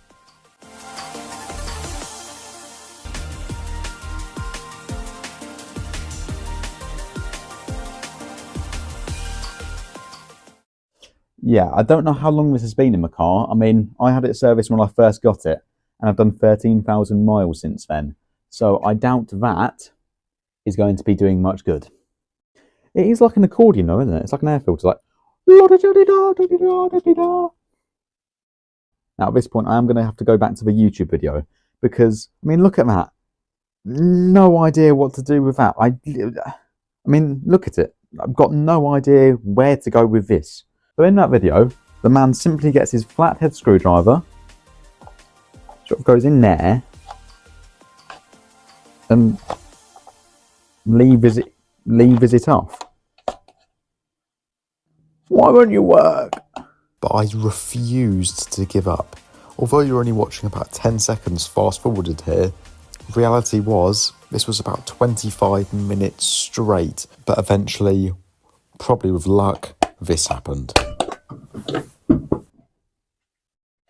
Yes! Oh, that was a mission. This bastard will never see the light of day again.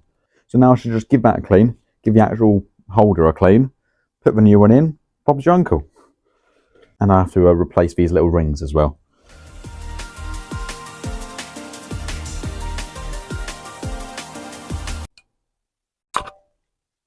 Oh!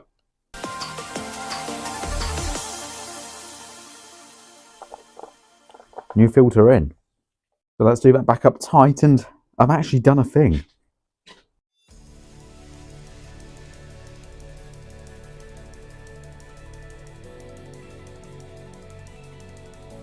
And just like that, finished. I have just done an oil filter. Mécanique. Yeah, so at this point, despite me doing my oil filter, one thing I did not do was charge my microphone, which means you can't hear me. Not even slightly. So here's some voiceover. Oh wow, hello, I'm Harvey. Yes, this is a car. Oh, point. Look, I'm pointing at myself. Hello. Oh, no. Oh, nipples. Oh, got an itch. Go on, get that. Oh, is that for any hand? Now with a new filter back in, I decided to head under the car, get the sump back on, fill the thing up with oil and go from there. I poured a good amount of oil back into the car, so let's turn it on, leave it for about 30 seconds, see where the level's at and go from there.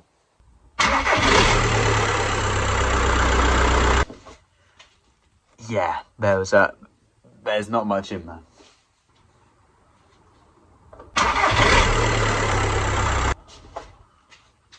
Now I would say that is just about perfect. Lovely.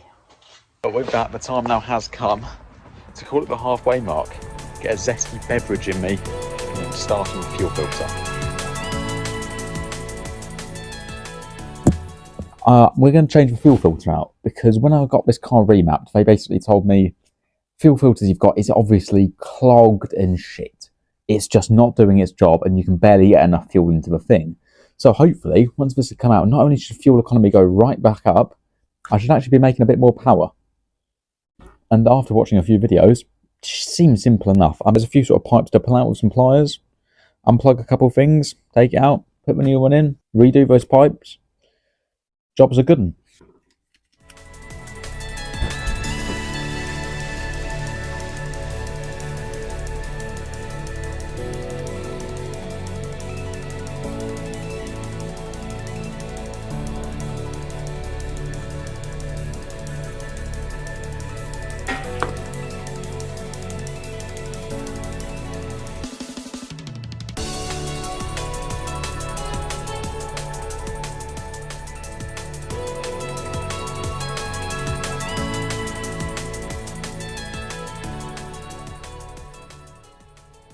So with that new fuel filter in and loads of faffing about to get the under tray back on, my car was finally serviced and there was only one thing left to do: reset that service reminder.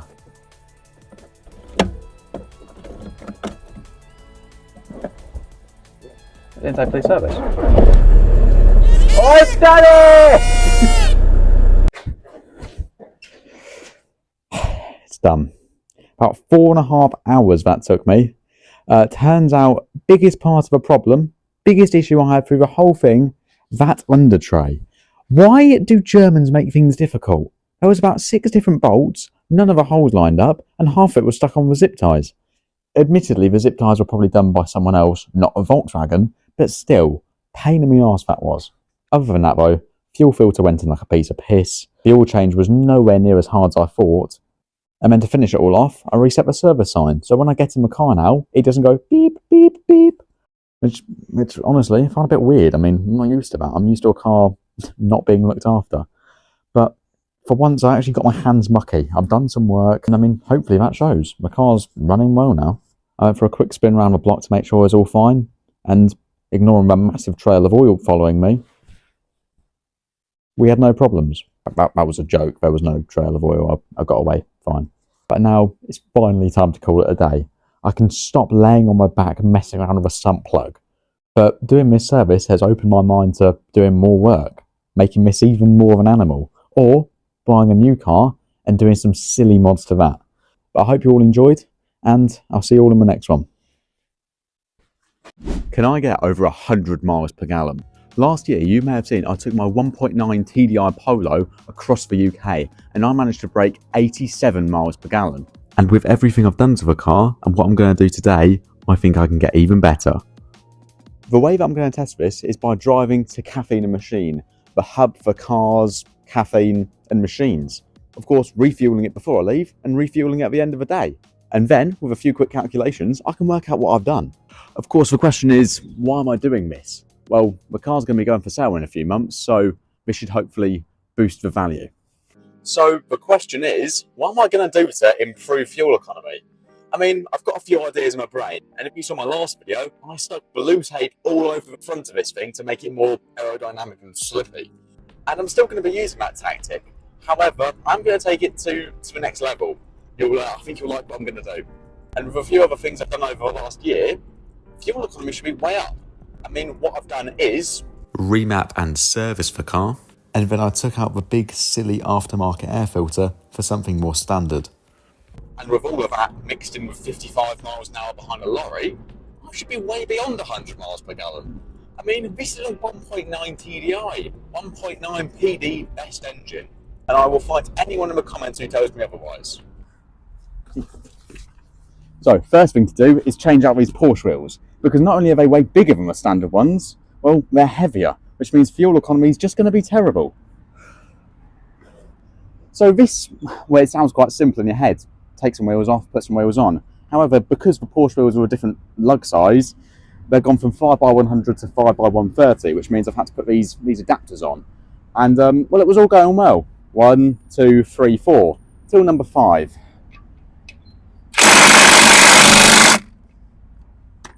Because they're Loctited on, they're not coming off. Not without heat, power, or a massive bulldozer. So the Porsche wheels are going to have to stay on, which means the whole point of the video is ruined. Anyway, let's go do this.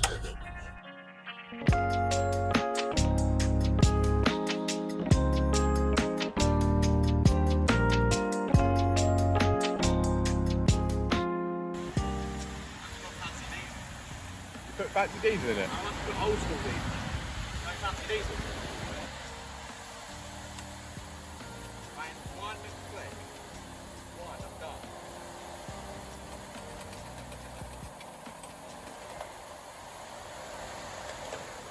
done. Okay, build up to 1 click. Turn on, let's go, let's go, let's go. No messing about, no messing about. Reset the trip, reset my MPG screen. Happy days. Please, car. Please, just sip fuel. You've got all the tape in the world. Second gear. Oh, let's get cozy and go Caffeine and Machine. I'll be honest, I'm already hearing I'm hearing tape all over the car rustling. I mean, obviously, we put the cheapest tape onto a Volkswagen Polo. You can't expect much else. And just like that, I'm in 5th gear for eternity now. Let's get cozy behind a lorry.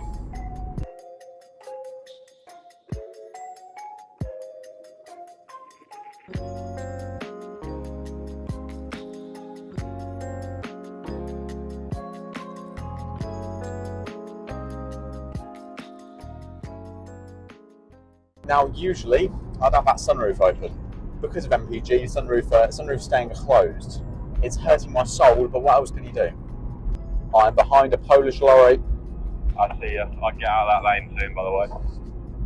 Now, I have got these clever little things, walkie-talkies. Because I've got my mate Harry in his car, who's about to overtake any second now, well, he's sort of a backup car. He's the one to film. He's the one to tell me when the tape's flying off. And as well, they are quite cool because breaker, 1, 2, 1, 2. 4, 5, 7. Yeah, they are quite cool. I'll be honest, mate, I'm gonna need a lorry soon. I can't just spawn one like GTA, mate. Harry, spawn me a lorry.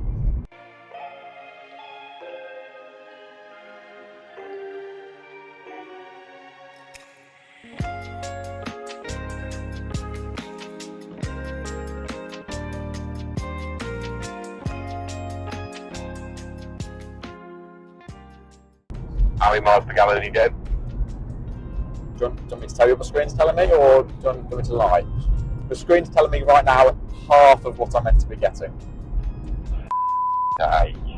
Man, look, I'm telling you. Tesco lorry! I see you, don't worry. Oh, hello, baby, I'm going to snoop in right behind you. Did my racing stripes look good? Amazing. So I did touch on this before, but why am I doing this? Why am I driving 120 miles to see what MPG I can get?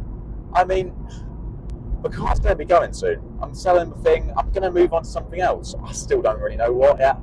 Right now, my number one car's Audi TT.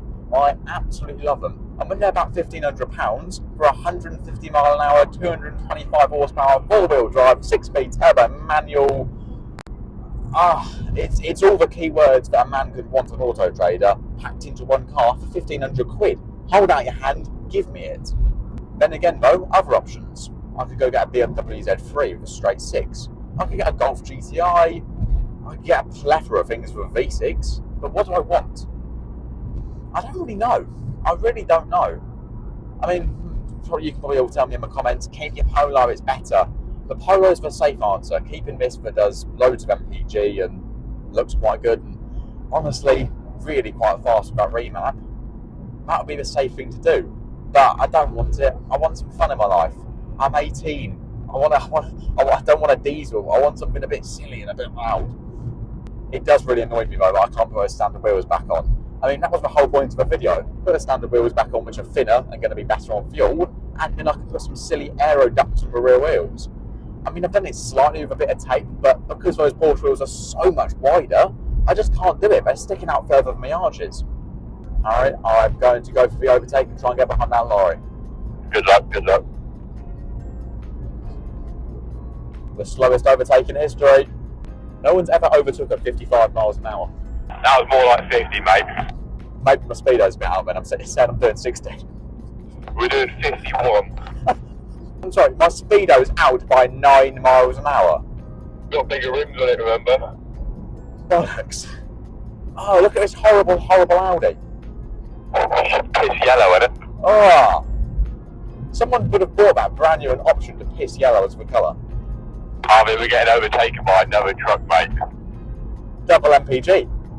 See, it doesn't make sense to me because I've got 87 miles per gallon before and the car's fine and now it's saying like 60. Maybe the added weight of the tape. How heavy do you think tape is? I've got steel tip. Have you put on a few pounds by any chance? Well, I might be a bit bulkier than last time. I know it's sort of 4 pies. How many miles we got? 50. 51. Great. That's minutes, sorry, 51 minutes. Great, so we've got about an hour to go. Put your foot down, louder. I can't put my foot down. The whole point of a video is not putting a foot down. We can just edit. What? Edit my screen to 1,000,000 miles per gallon. I believe that. I'm sure they will.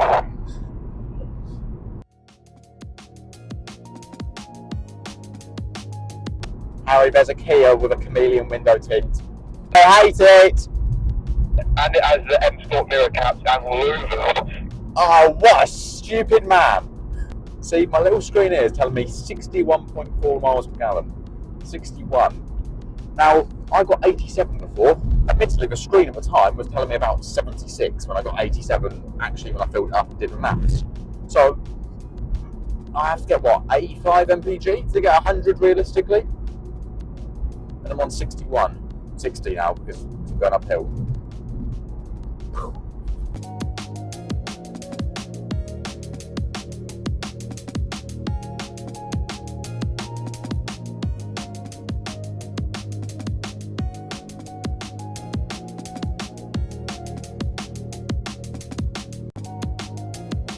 Like I said, if the car's screen is reading 85, then when I actually put fuel in, that should be enough. That's another 20 mpg to get. Where am I going to get 20 mpg from? I mean, I can't streamline myself. I'm in the car. It's a big brick at the moment. And at the moment, and the closest lorry is another couple hundred metres down the road. I can't keep up. I think the best thing to do is just hold this button on the end of my indicator stalk. Have it display off. Now I can't see. I'm doing 1,000,000! Ah, happy days. I mean, the racing stripes, they're still on the car, so I've got that sporty feeling. But all the tape on the left-hand side, with all the masking tape from Harry, yeah, that's terrible. It's just flapping about. Every second the wind hits. Thanks, Harry. Sorry, I mean, you're in front of me. I don't know why I'm talking to the camera.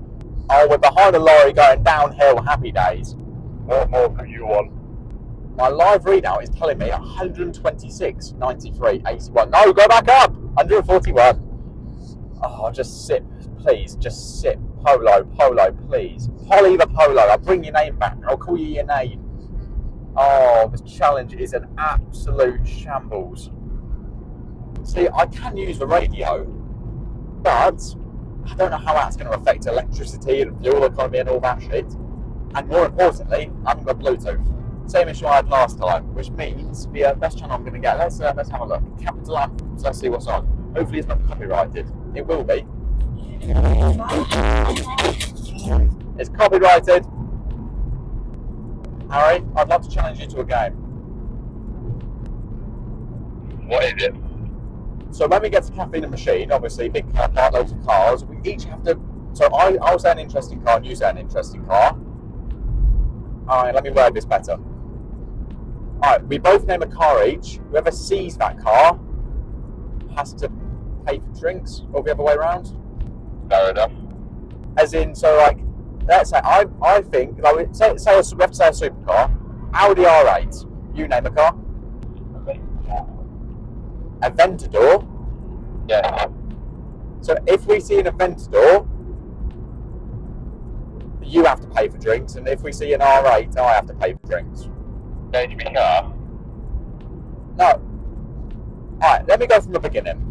If you see an Aventador, you have to pay. No, hang on. What way are we doing this?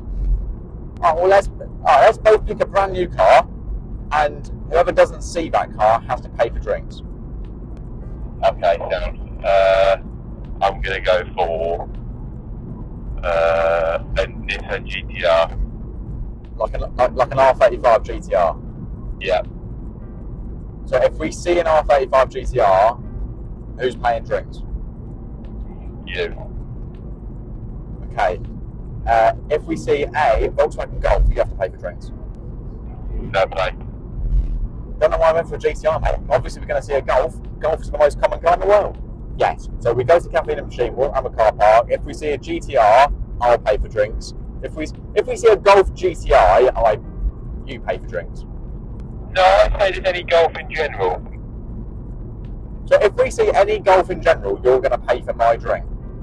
Pick one brand like the Mark 1, 2, 3 or 4, something like that. Mark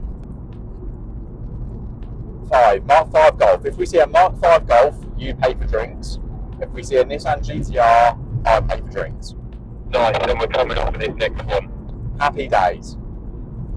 I'll be honest, it's currently 2.5 degrees outside. My car's telling me there's a frosty snowflake symbol, and I can't use my fans or aircon or anything. My toes are freezing. My Air Max Plus are not doing very well to keep me warm.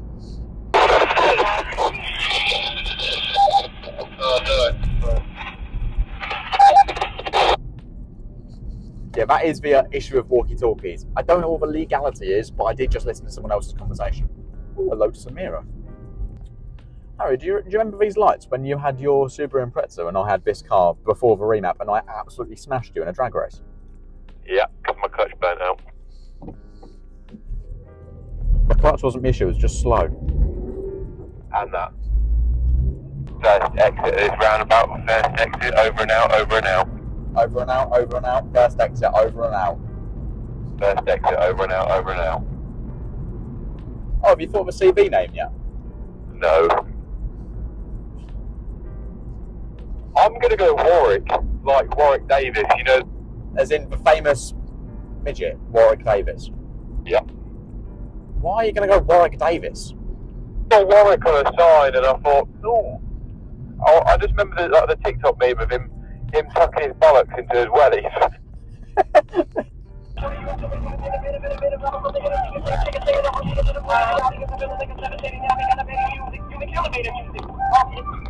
Is that you?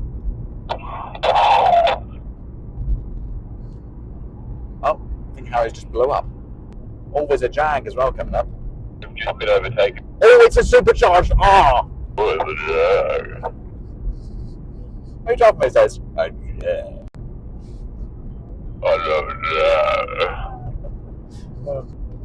If you look into this part of my passport, it brings up to my Her Majesty's reference.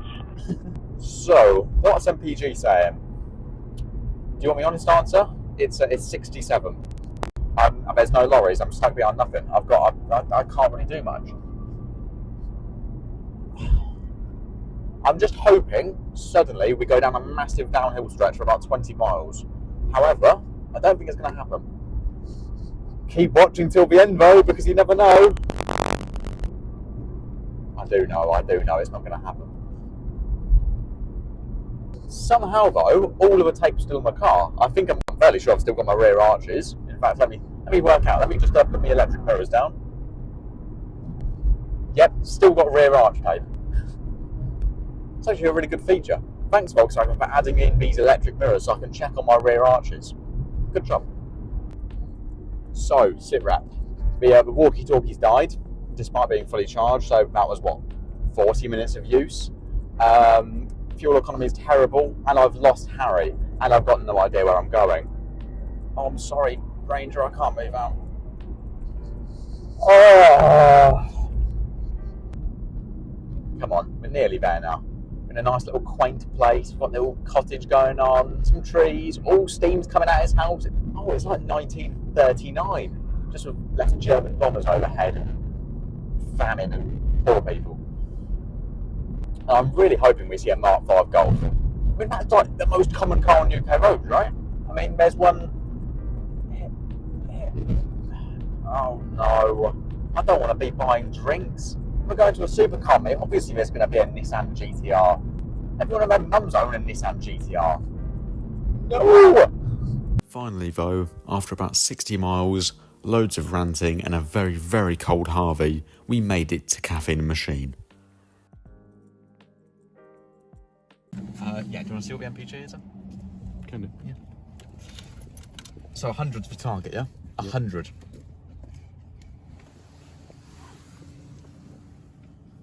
Yeah, 67.4. I decided to put this terrible, terrible number in the back of my mind for a moment and enjoy Caffeine and Machine and have a look at some beautiful cars. And of course, later on, I find out that MPG screen was completely lying to me. So yeah, caffeine and machine. There was no GTR or Mark 5 Golf, so we were each just buying our own drinks. So the game was pointless. Brilliant. However, there's some pretty cool cars here. There's some Escort in like a glass box, like it's being held hostage. There's some mad Stratos with a supercharged V6, and also Winston Churchill's here. His old Bentley. I mean, surprised he's still kicking, but fair play, fair play. But yeah, it's definitely time for a hot chocolate, and then I've got to, I think I've got to add more tape to the car. Because 67 mpg, I'm not a mathematician, but 67, yeah, that's not 100. So I'm gonna have to go extreme and do some thinking. So what do? How can I get another 40-ish mpg? Well, I thought about it, and there's only one thing I could do, and that was to add loads more tape. Alright, let's go. Instantly on. I know it's terrible for a diesel just to turn it on with no heat, but I'm trying to get fuel. Let's get back home. I'll be honest though, this car did, it got a few looks going into and especially exiting caffeine and machine. I mean, what else can you expect? It's a Polo on Porsche wheels. And covered in blue tape, of course. Yeah, I've got many questions asking why, how, are you stupid, and what's wrong with you? Two lovely guys come up to me and just think it was the most amazing thing in the world. It's a Polo covered in blue tape and Porsche wheels trying to get 100 miles per gallon. Oh, yeah, the tape has now, it's gone to the extreme level. Like I mentioned, there was no luck at all to get those wheels back on. So, unfortunately, I've got no real air ducts on the back. But I've made up for that by putting all of the tape, all of it, onto the front of the car. I've also taped myself on the door, which means I did have to climb in, which was a bit embarrassing. But I think with that tape at the front, covering the grille, yes, I may overheat, but I'll make it 100 miles per gallon. It can happen.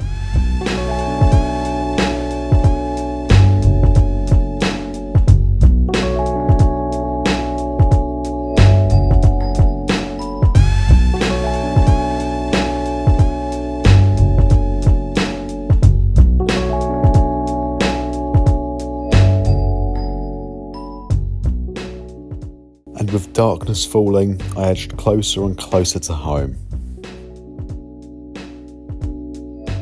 Oh, red light, please, turn green, please. I don't believe in God, but I will if you turn green. Oh, he's real, people. God lives amongst us. Oh, I knew it. It's the big guy upstairs, thank you. And the big guy upstairs has now gave me another red light, so, oh, another red light. What did I just tell you? People aren't going to believe in you now. I don't know how to put this easily, but I slightly got entangled with Harry in a race. Well, not really a race, sort of who can hit 60 miles an hour first. Well, obviously it's him, he's got a much faster car, and fuel's not looking good. I'm just hoping that screen's 40 miles per gallon out. It's not. You can stop watching now, it's not out. Oh, come on, Polo. How did I get 87 before? 87? In my head, the PD is the best engine. It's all round. I mean, it's still good fuel economy. The screen, screen's telling me 66.3, which has gone down another 2 mpg, which is that's terrible. But if it is 40 mpg out, 106, let's think of it like that. You know what I should have done? I should have got a low loader, parked my car on top, gone there and gone back, and I would have used absolutely zero fuel, which means the MPG would have just been, what, infinite? I don't even know. The maximum, all of it. However, I think charging a low loader would have cost me more than this. Oh, I'm getting tired now.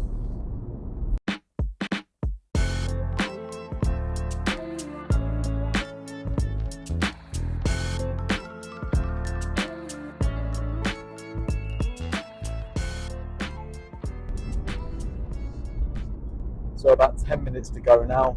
It's getting dark. I'm real hungry now. And yeah, news just isn't good. 66.5 mpg now, which I think is actually less than when I last told you. I don't know what's happened. Big wheels and the remap, I suppose. Maybe that's why the mpg is so bad. But considering I got 87 before on the same wheels pre-remap, it boggles my mind. It has to be down to that remap why the fuel economy is so bad. And no one calls 66.5 mpg bad, but I will. I mean, I can't even say I'm disappointed in my car. It's my fault. What do I do? Literally a couple miles left, and I have to gain 33.4 mpg in about 4 miles.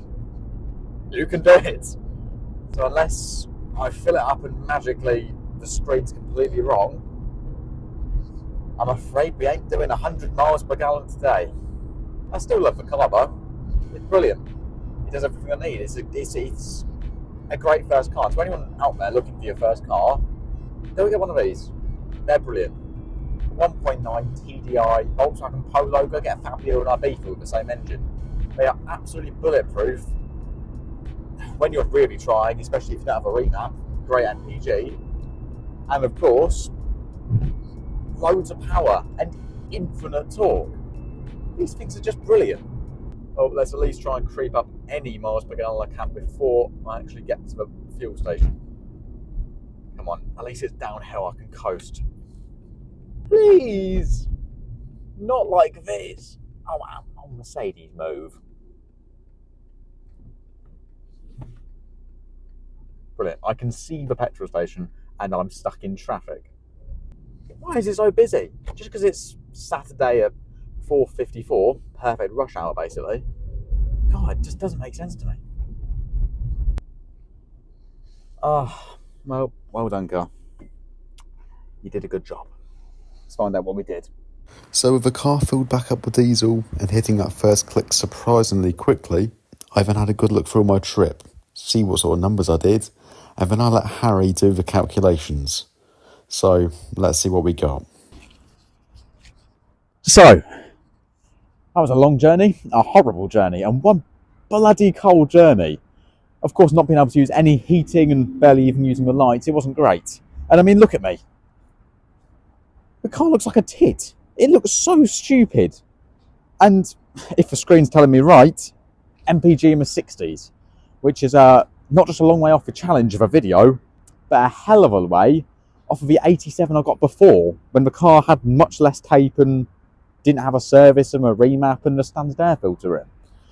But hey, the car's refueled. I think it did 117.1 miles and 5.66 litres of fuel. So I'm Harry behind the camera. Please, can you tell me the results? Nice and slowly so I don't piss myself. Your miles per gallon was? Yep. 9? No, sorry. I got stop. What was the first number? 9. 9. Yeah. I hope it wasn't 9 miles per gallon. 94. 94. 0.05. I'm sorry. 94 miles per gallon. Mate. I got 94. Ah, I love you. 94. That's better than I'm sorry. Does that mean my screen's off by 30? Yeah. Well, to the new owner of a car, the screen's off by 30. So if it says you're doing 1 miles per gallon, don't worry. Oh, this is actually the best car in the world. I'm selling it for £1 million. 94 miles per gallon. Well, on that bombshell, I'll see you in the next one. My car's going to be illegal unless I fix these things. And to fix all of those things, I need that guy there. Me. And me is a mechanic, so he should be able to help me out or do all the work himself. Cheers, Harry. No worries. The reason this car's going to be illegal is because the MOT's coming up. In the UK, every year a car stops the MOT to go on the road, and certain things have to meet certain requirements. For example, the brakes. Now, the pads and discs on this, well, they're level to horse and carriages from the 1912s. It's not really ideal for 140 horsepower. So we're going to change these over to some new ones, do a couple other little things, and this should fly for its next MOT. Now, I know a lot about cars when it comes to the numbers on a piece of paper. However, when it comes to working on them, I'm a bit useless. So even just getting the car jacked up was difficult in its own right. Oh. Is that doing a thing? Yeah, have a full stroke. Everything you say. You've got an electric button here for a reason. It's got an electric button. I've been here 5 minutes. Harry then took over from jacking up the car, did it weirdly, and then we started to do some work. That's so much easier than just using a bar. You know how many blowouts have you had? 4. 4. What wasn't it? 5. 5. But 8. What tyres you put on it? Economy plus plus. I don't want to know. Shush. Your tyres are called. Come on, tell us. Comforters. Comforter. His tyres are called. Come for her. No. Shut up. Comforter. Why is there a penis on my car? I can't say I didn't do that. You what? My tools and knowledge. Tools of knowledge. Tools and knowledge. Yeah, my tools, right. You didn't need to kick the Porsche wheels out. It's fine. The Porsche wheels are That's how they going. come off. Anyone who would like to buy a set of Porsche wheels, Nope. DM me. Well, I don't have it on Instagram. Send me an email. Then again, no one's going. No one's going to buy. In the comments. Yeah.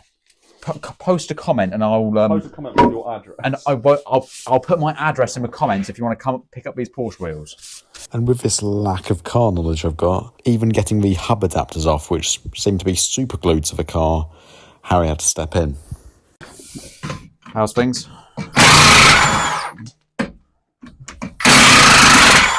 How's the kids?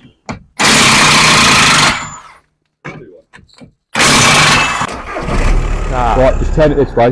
No, this way. The reason we turn it just so it's easy to get to everything. See, look at him. He's not only And funny, he's also educating people. Harry's got a map. What I probably didn't mention to people as well is, well, we're working on quite a time restraint. Well, 3 hours. Do brake discs and pads and a dog bone mount. By the way, a dog bone mount, despite it sounding like a toy for a spaniel, apparently it keeps your gearbox in track because every time I accelerate, the car goes. So that needs to get sorted. What else, Harry? What else does this need to pass an MOT? What we said. To be fair, it's my car. Why would you know? It needs a headlight bulb. That it really. So with me definitely helping with words of wisdom, Harry managed to get the brake caliper off. And of course, Alfie behind the camera had to ruin that moment. Oh, wow. A big pivotal moment. The brake caliper coming off and you shit your pants. All right, you talk spot there. What? Talk spot. What? Talks. 225 torque. Are you just recording the whole car, not what we're actually doing it? Oh, yeah, should probably do that.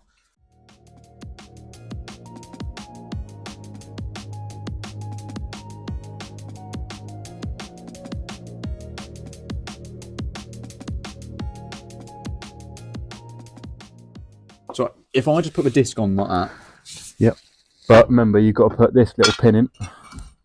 What first? No. Does this mean my car's actually going to stop? Stop a bit better. Right, and then you got so you see that little hole there? Oh shit, I'm falling. Yeah. Oh yeah. That little hole, that screw's got to go in, and there's a bit up here somewhere. Okay. Oh, look at that! I've actually lined it up perfectly. Good old boy. I don't think I could be a mechanic. You know? No, nor do I. Mate, you should do it on trucks. It's like 10 times heavier. Why do you like trucks? It's just easy. Swing a lot of sledgehammers. Alright, can you stick that in there? Yeah. That's what she said. I'm bloody done it. Good old boy. I'm going to do that tight enough so you don't even have to try it. Right, now use the other end. To then do some tightness. Yeah. So you got more leverage, you see. Leverage. Oh, that's such a good word. If we write down leverage.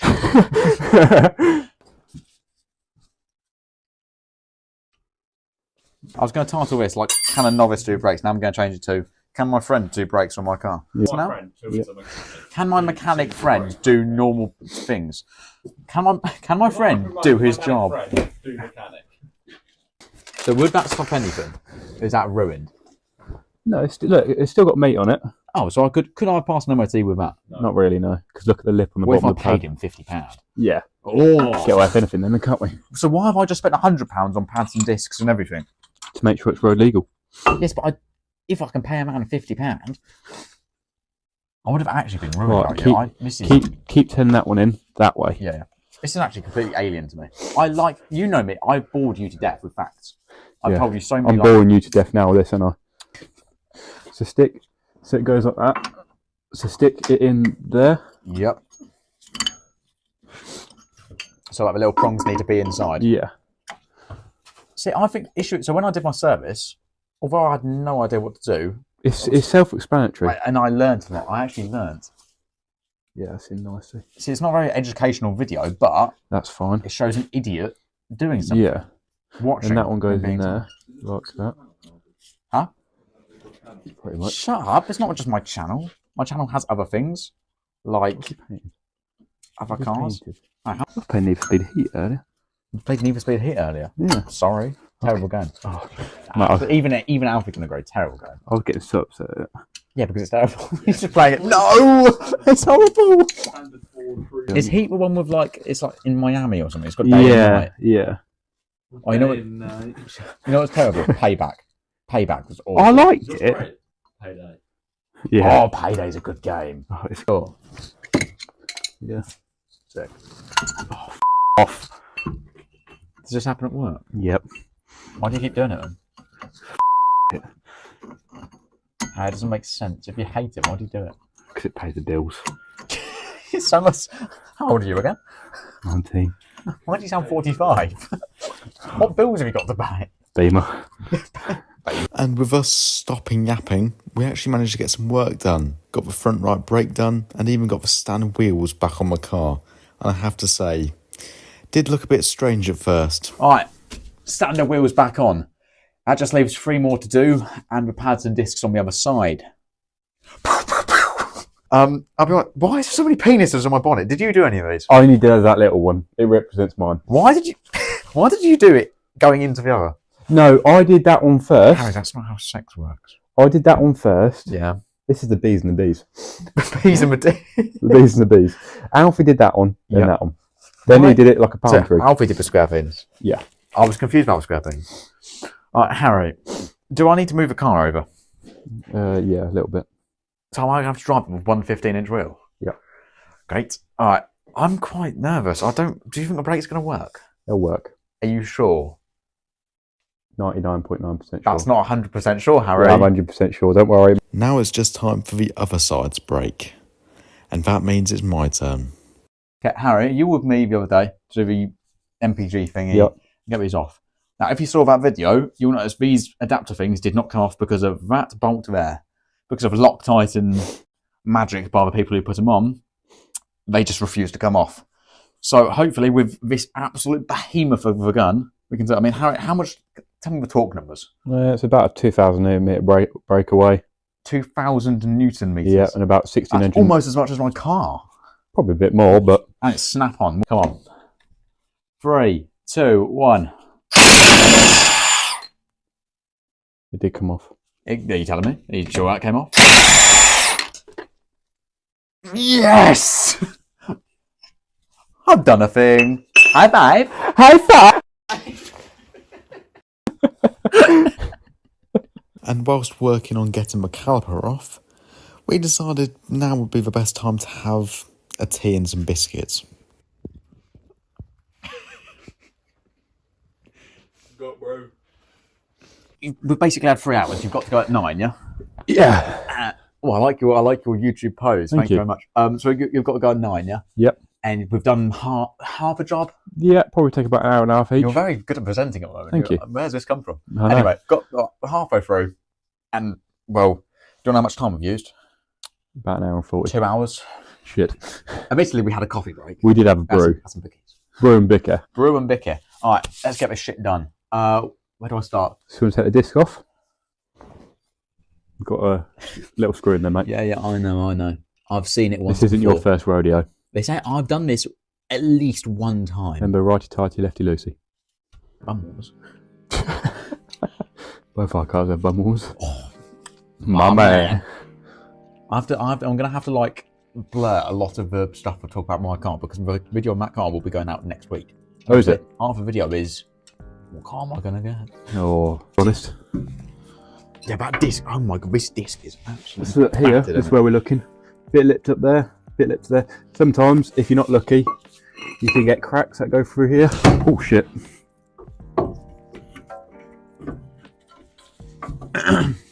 Sorry. Alright, continue your educational guide. Yeah, you can have some cracks go through there from where. So that could actually shatter a disc. Pretty much. I've seen it before where we've had a crack straight through. Right. And you can see how it's getting a bit worn. So these are gone. These are gone, yeah.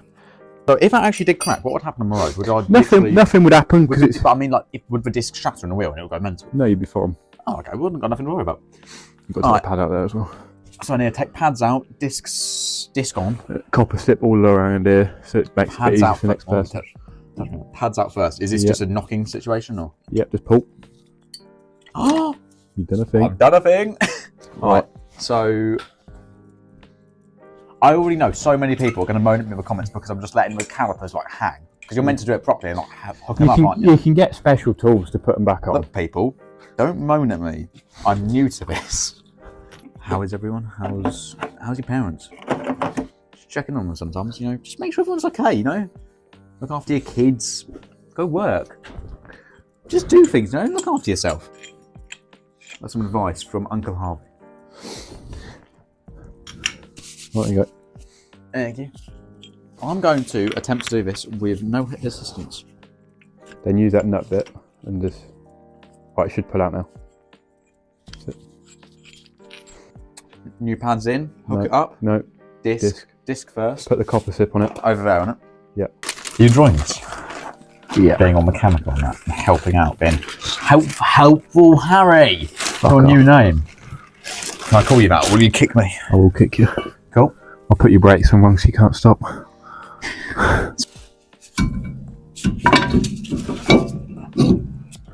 I said, now you got it on properly. No. I generally feel like Auto Alex. Yeah. I feel like Taylor. I would be Taylor. Yeah. I forgot. Me when I run over children. Yep. So I forgot. I've got a warning on my car for that. What? Do not run over children? So Is when BMW that worried that you're going to run over a child? Yeah, every BMW owner, isn't it? Knob ends. Sorry to any BMW. I can't even get it in now. That's what she said. Yeah, it went a little bit more. That's what she said. Right, clean your disc up. Let me just get that on camera because I love YouTube hot haters. Oh, you haven't cleaned your disc up.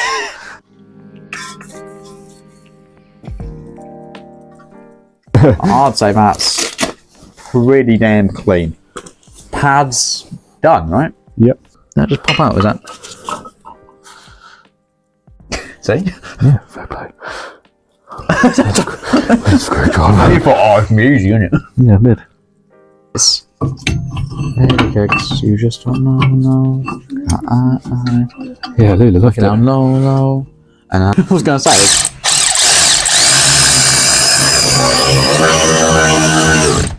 Bob?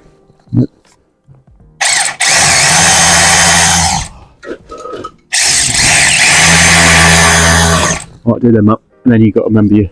Do them up? What do you mean do them up? One of them. Carry on going up because they're not done up tight. You really want me to do this, don't you? Yeah, cause you could be proud of yourself.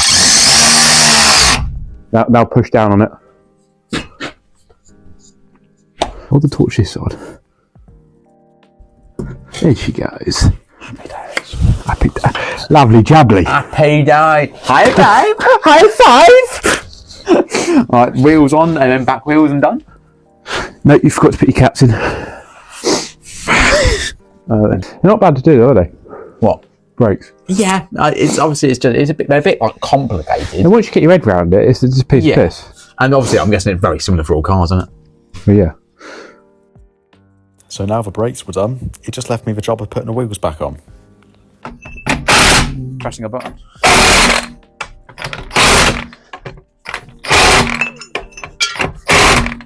Raise it down a little bit. Okay, final thing. This Volkswagen badge will put the wheels all back to normal. So that's 4 wheels done. Brakes back on the front, all sorted. And I mean, the dog bone mount hasn't done, but this should pass an MOT. I can take this in 9 days to get MOT'd and on to its new owner. This may be probably one of 2 final videos on the car. But trust me, what I've just gone and bought today, it's going to make this thing look like it was nothing. Are we ready for the final click? the final thing I'm going to do to my Volkswagen Polo. Car is finished. So, Harry, have you got anything else we need to do to it? Except for the dog bone mount? No. So it's done. It'll pass the MOT. It'll pass its MOT, yes. 100%? 100%. High five! Double high five! Right, should we go for a little drive? Come on. What if my brake pedal doesn't work? You yeah. Thanks, Harry. You like it then nice and simple?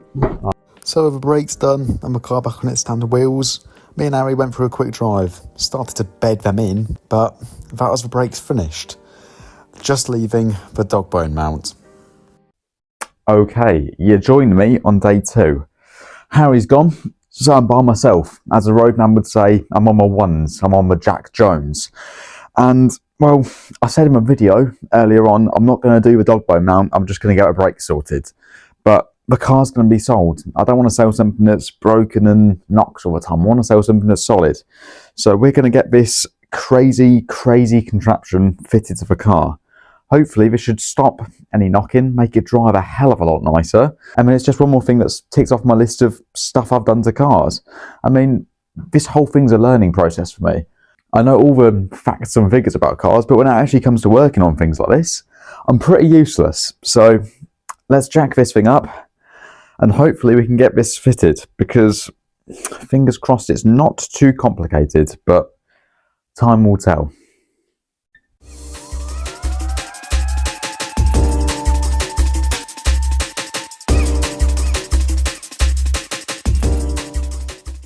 So yeah, unfortunately, I don't really have any jack stands. I sort of borrowed Harry's jack, so it's not even mine. So this may be the last time you ever see me. If this doesn't go well and the car falls on me, I hope you enjoy the videos. Come on, we'll be fine. If it all goes wrong, Harry, when you're watching this is your fault.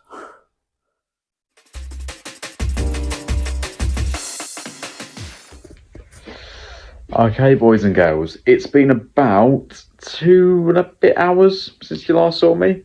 I think the last thing you saw would be me jacking up the car. All going well. I was going to get the dog bone mount off, change it over, but it's not happening. Not happening. To cut it long story short, I cannot get the bolt off.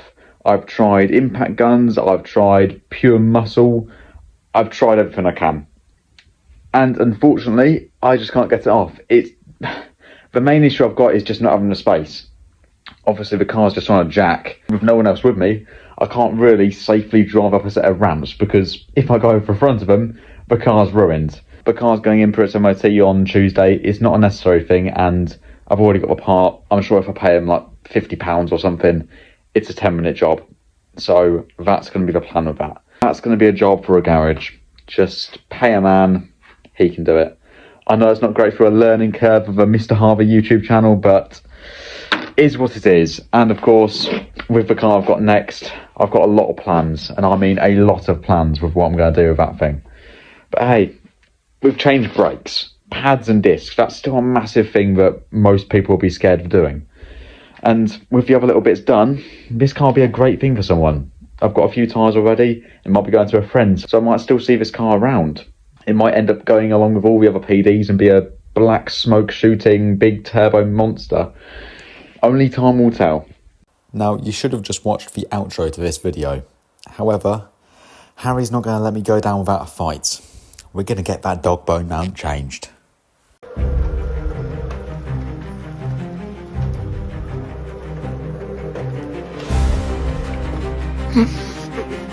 Harry, yes, you don't realise how difficult this has been without you.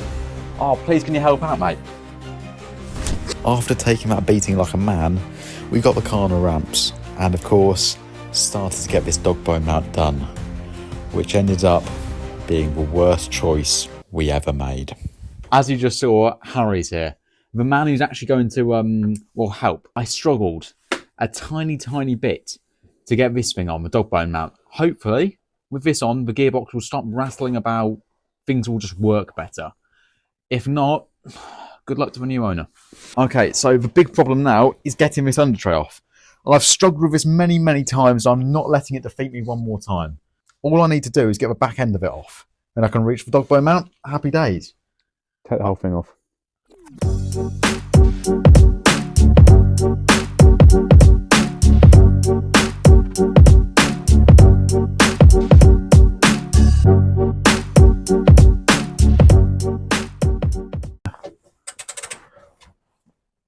Cool shit. That's what I mean. I could not get that done.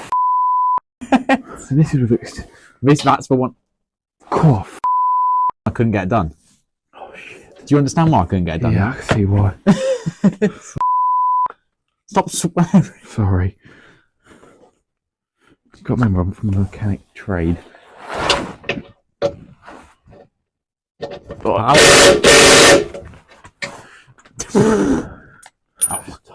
Didn't do anything, did it? No, it's because got the wrong battery on. That was a stick reader.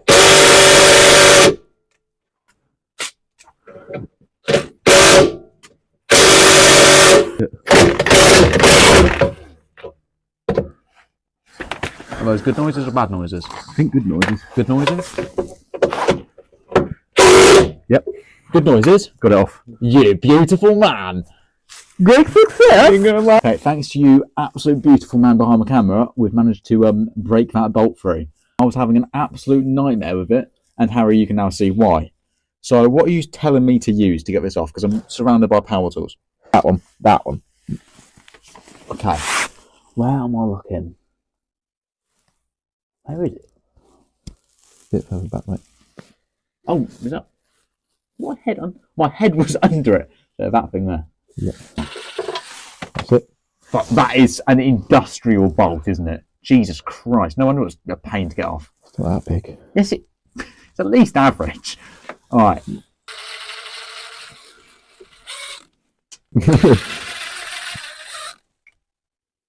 Are off. Yar. Should we turn it on and see what it's like without it? Nope.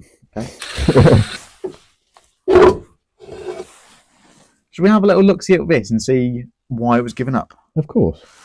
Can you guess which one is the old one? No. Just for the fact that it looks what? Do you reckon that's the original one? Yeah, probably, yeah. Do you reckon that's 20 years old and now it's running 225 foot-pounds of torque? Most likely, yeah. It just feels brittle as well. Anyway, go on, show me, go on, give me some power. And that's just you doing it. So Yeah. imagine a 1.9 TDI. Look, the rubber's run, and then go on the new one. No movement. Literally nothing at all. Yeah, definitely Shall buggered. we get this fitted and take it for a drive? No. I'd suggest Yeah, putting that back bolt in first. the big one. Yep. Yeah. Then the two little ones, but put them in finger tight first, because then you can adjust it. What? Did you see oil? Well, I think I decided, well, you know what? I've got no dog bone mounted. Shall we see how loose the gearbox? Everything can move. It will do, yeah. So actually, I want to do it again. I'm excited. It does shake a lot, doesn't it? Yeah. This is not a nice thing to see when you're under. I can't imagine a 1.9 TDI as a light engine. No engine's light. If a 1.9 TDI landed on your head, what would happen to your head? It hurt. I would just heard, Aaron. Your head would be in 12 pieces.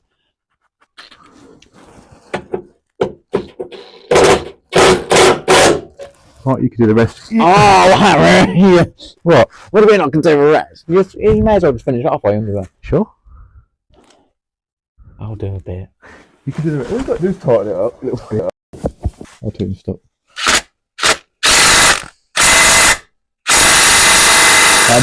Honey! No, that done? Yeah. We're still twisting, though. You haven't got on that one.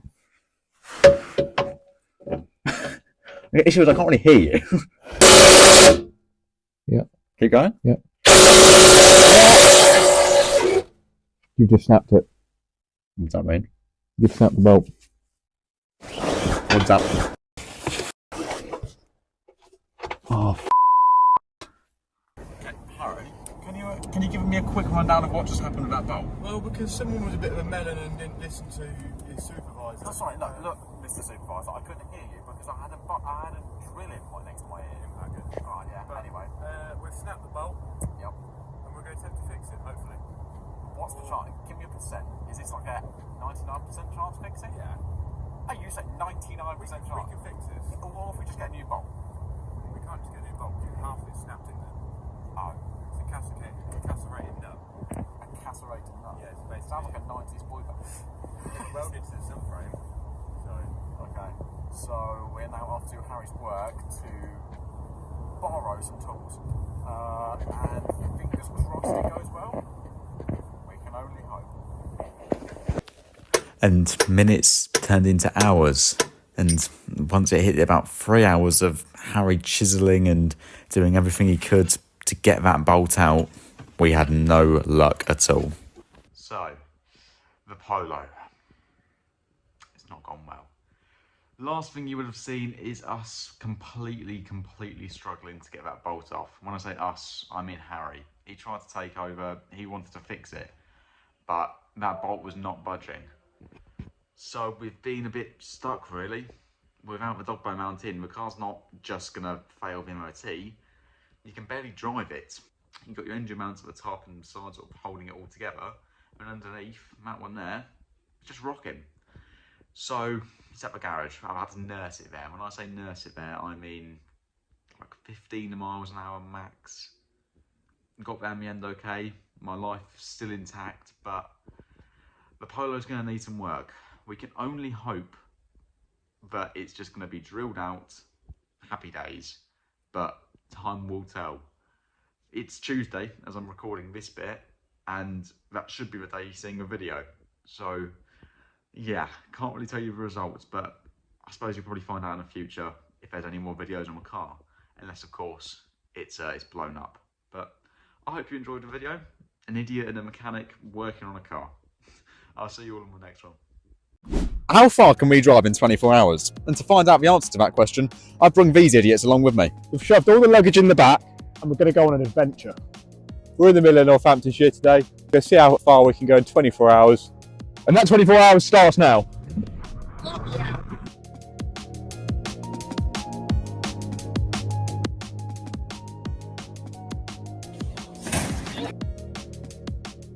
you want some gloves? You've got spare. Off we go. Alright mate, just alright. That's all. This thing is awesome. Okay then boys, because we're actually all insured, we're going to share the driving. I mean, I'm not going to share all the driving because you want to get on the drinks, don't you, Alfred? Don't know what you're talking about. Harry, how much are you going to be driving over the... I'm as much as you want me to. What? Hours are we talking? Or? Yeah, can do. Okay, and Toby, what are you thinking? Are you also wanted to join in on the drinks? I'm down. Maybe one drink, you know. Still legal to drive. Yeah, see, we do need to be a bit careful because, as I've explained to the gearbox is ruined. I don't know what's happened. So, Harry, we tried to do a dog bone mount, yeah? Yeah. Hasn't really changed anything. Having a wide, Harry, what is that? Like hogs? I would have said one like a synchro. We're shifting down here, probably wearing and grubbing a bit. But not overly worried about it. Would you say the car's going to blow up? No, you're all right, mate.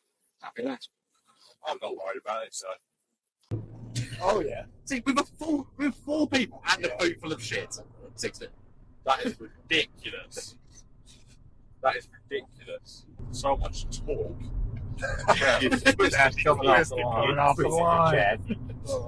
What's everyone's predictions for mileage then in 24 hours? 500. I reckon. I'm saying a bit. Seven. Should we say 460? Whoever gets closest has 500. Whoever gets closest gets. I reckon 700 miles. No. What? 700 I reckon is 500. I reckon higher than 5, less than 7. So like 6. That's about in the middle. I say whoever's furthest away from the mileage has to buy the other one's drinks. What?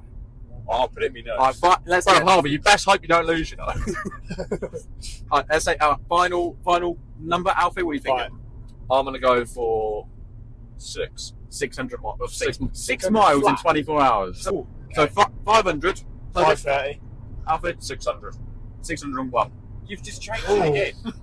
You went from 578 to 601. Yeah, but it means between more than 600 on one. Yeah, I know. But it also means. Alright, that's the final. No, you might last. Happy days? Yeah, happy days.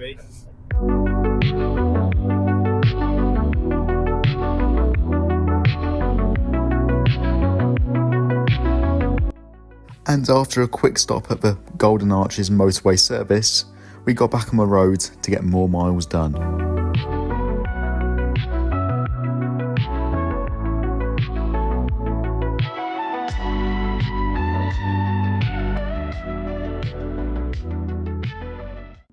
Alfie, can you give me a quick rundown? How many drinks have you had? 4. And that is the reason why you're not driving anymore. Right. I'll be having 4 drinks. It's just hit 1 o'clock. Point is, well, we are actually pulling into Gunstanton. You need to say Gunstanton. Yeah, because he always calls it Gunstanton. Because I'm gonna bring smoke to the beach. Alfie, do you want Gunstanton. to get your joke in the video, or was that too much?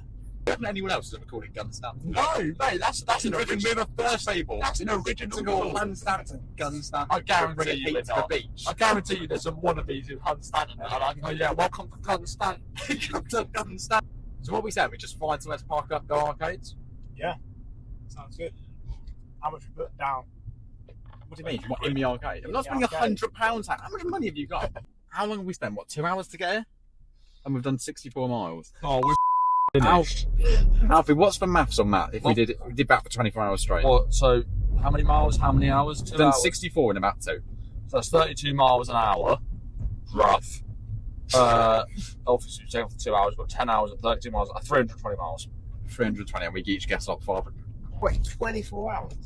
Yeah, that's if we're driving 24 hours. Yeah, so that won't be full 24 hours. That'd be the hours. the thing is, a lot of this has been like back roads at like 50 miles an hour. Yeah. As soon as we need to get on like a motorway. Yeah. I'm bursting. We're nearly there. Can you not hold it in for 2? No, hold it in for 30. Well, give me a milkshake. I'll piss in that. Yeah, no, I'll be real. I'm not pissing this cup, you know. Go on then, take it. I'm right. Oh, but you think I won't pull up my? You imagine the smell. You think I care if you not see my? Go on then. Alright, go on then. Go on then. Go on, pussy. Alright, go on. Go on then. I'll turn my cameras off. Nah. Boys, after just 2 hours and 65 miles, we have made it to Hunstanton. Have we? Shut up, Harry. Oh, it's actually like a shit Vegas, isn't it? It's just a really shit. mate, No, It's worse than Skeg Vegas. No, it's not. Yeah, Skegness is worse than Hunstanton. Skegness is far worse. It's the sea. I can see the sea. It looks a bit brown. The sea looks absolutely rancid. What the hell? Why is it so high as well? He's done a shit Yeah, in the it. tire's proper. Mate, that is done a shit. oh, a super. That is proper brown though. Take them Alright, shall we go have a look around Hunstanton then, boys? Yes. Yes, we shall. And with the Polo parked up, now realising there was a massive penis on the back of it, we explored Hunstanton, realising the sea was, well, not really worth a dip, going into some pretty strange local shops, and then of course, taking on the arcades.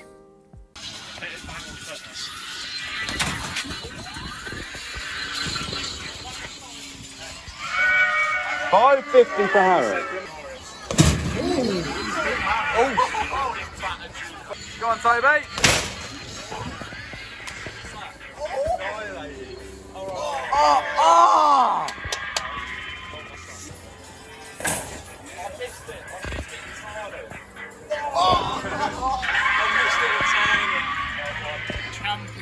One redemption shot. Redemption shot. Redemption. One shot. One shot redemption. One redemption shot. Redemption. Come on, Harry.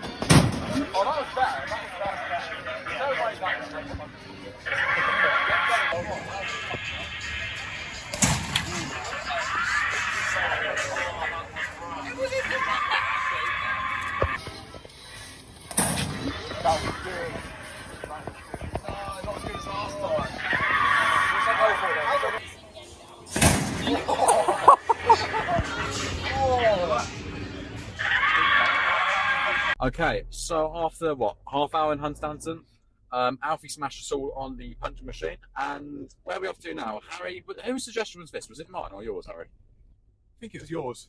We are going to Cafe in the Machine. Obviously, being a car channel, I can't just mess around all day at the arcade. Oh, hello! Look at the Porsche.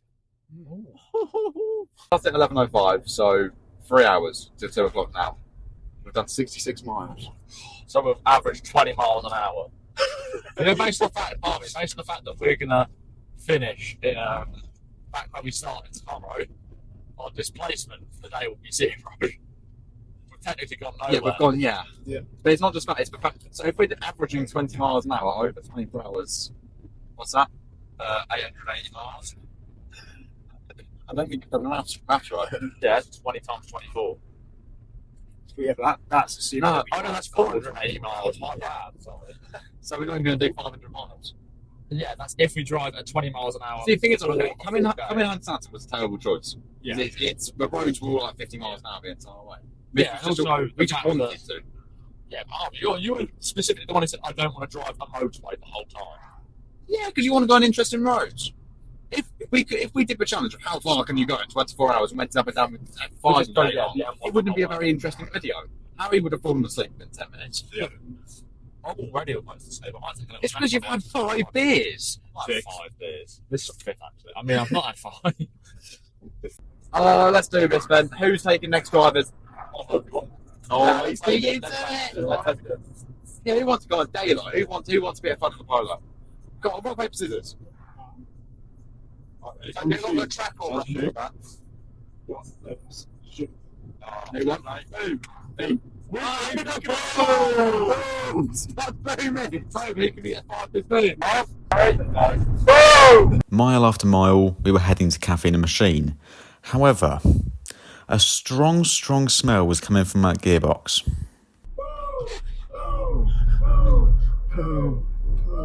5 is ridiculous. And they gave a frozen pizza 10. Okay, 128.7 miles down, and as mentioned earlier, gearbox is, how can I say this?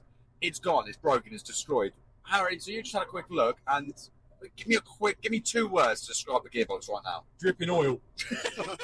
It's working, it's a bit whiny, it does sound supercharged.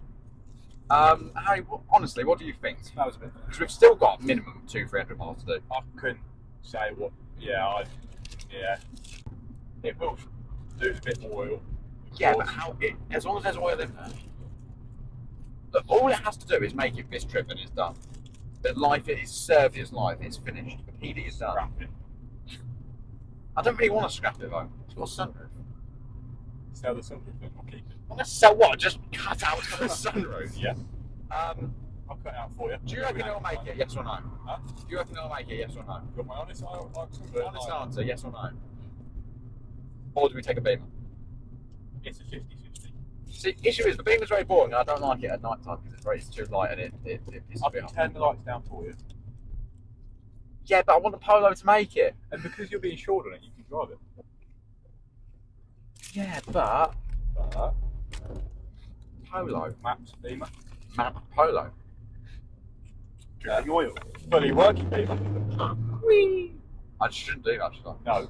What are we thinking? We've got about a minute to decide. Are we taking the Polo or are we taking Harry's BMW? I think we all know what the smart choice is. Look, the smart choice is to take a BMW, which is safer and will make the journey. This is the risky choice, more entertaining for viewers. Yeah, true. I always like living my life on the edge, but I don't fancy it today. I'm shaking and everything. That wasn't made up. I think that was a pothole, to be honest. There was a lot. No, I don't. I think it is just overheated, but obviously it's going to hit a point where it's overheated and we won't wait there. So, because if we break down on the side of the road, well, first of all, we're nowhere near home, and it's going to be a storm tonight, and you have to stay outside your car. Bollocks. So then, are we going to stay in the Polo, which could break down, or take Harry's BMW? 4.5 hours into the 24-hour road trip, the answer revealed itself. Over the last few months, you've seen me drive this, my 1.9 TDI Polo, all around the UK. I've been on road trips, I've done wheel spins, and of course, I've modified and fixed the thing. But the last couple of weeks, it's not been good. The old girl's been poorly, and finally, it's off the road. I've moved on. I've bought another car, and this thing's just sitting here. But what's it been like owning this thing for over a year now? How much has it cost me? Did I actually enjoy myself? Let me give you a quick story. 2023, October 5th, I passed my driving test. I was driving around in a 1992 Volkswagen Polo. Bright red, bright white wheels and a loud exhaust. Brilliant fun. However, the car cost too much daily. It was loud, silly, not the easiest thing to drive. So once that eventually went boom, I decided to move on and I found this. I was looking at other things, Minis, Volvos, Saxos, random stuff. But I liked this. I've always loved the 1.9 TDI, they're brilliant engines. And when you put it into a Volkswagen Polo, they're good fun to drive. The car treated me perfectly from February to February, an entire year with no real problems. Occasional things like I think I had to get a track rod end, a CV joint, little things, but all sort of tasks up to £100 here and there. And once I actually put some wheels on, obviously now we've just got the standard Sport Edition wheels, which aren't very nice, I don't think. But when I had some Porsche wheels on this thing, absolutely lovely.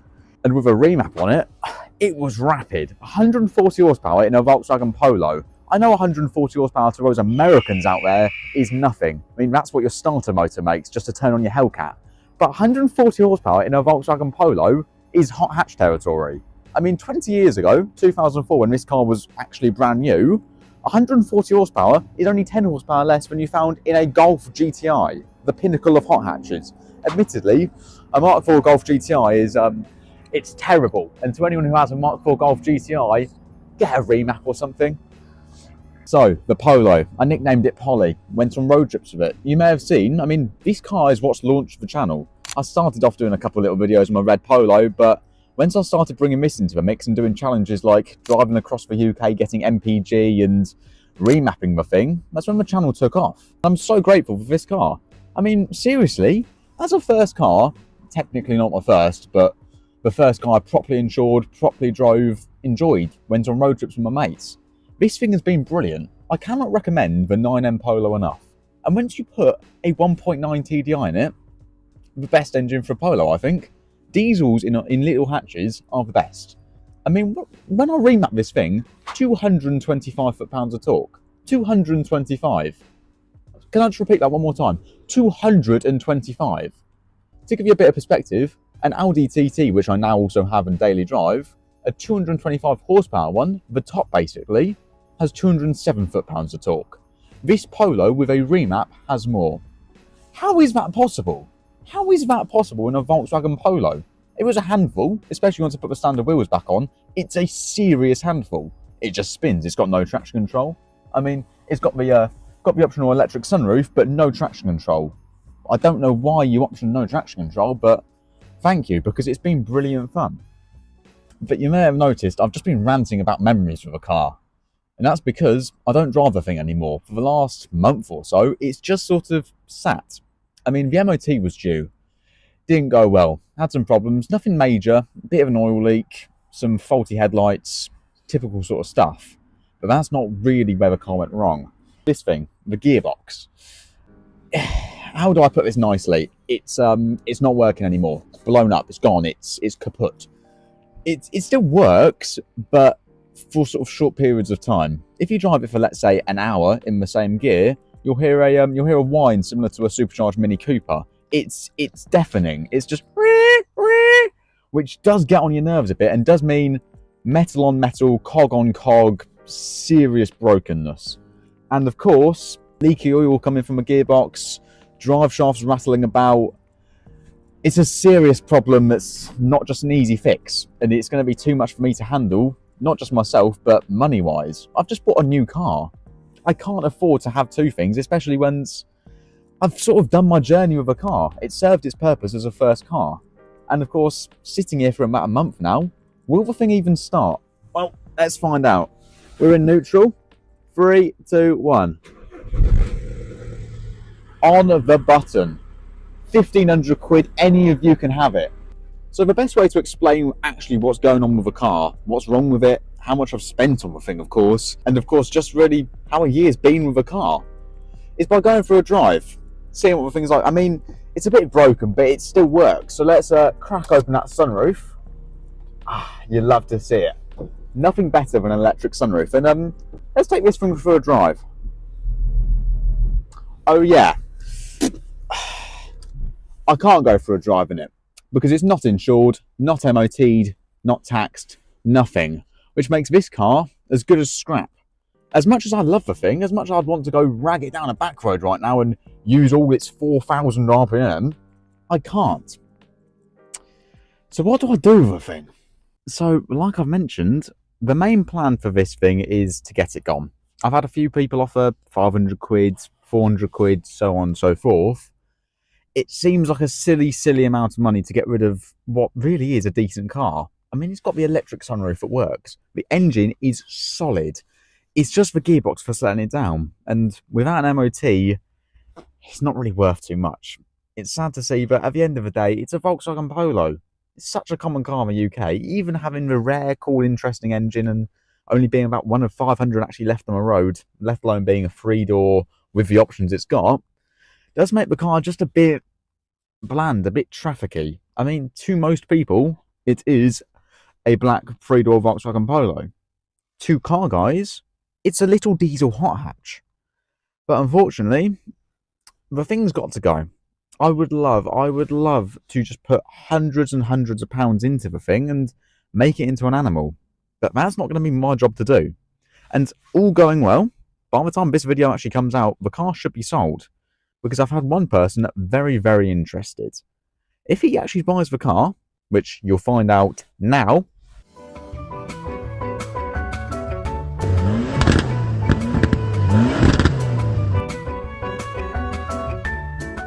then he's got some serious plans, including a big, fully built PD 130 with a massive hybrid turbo, a 6-speed manual because obviously the old poor 5-speed's gone, and about 250 brake horsepower in a Volkswagen Polo from 20 years ago. If you do that, thank you so much, and I beg of you to let me drive the thing. I mean, what a YouTube video that'll be. I got to drive my old Volkswagen Polo and it's got double the horsepower and sends black smoke out the exhaust.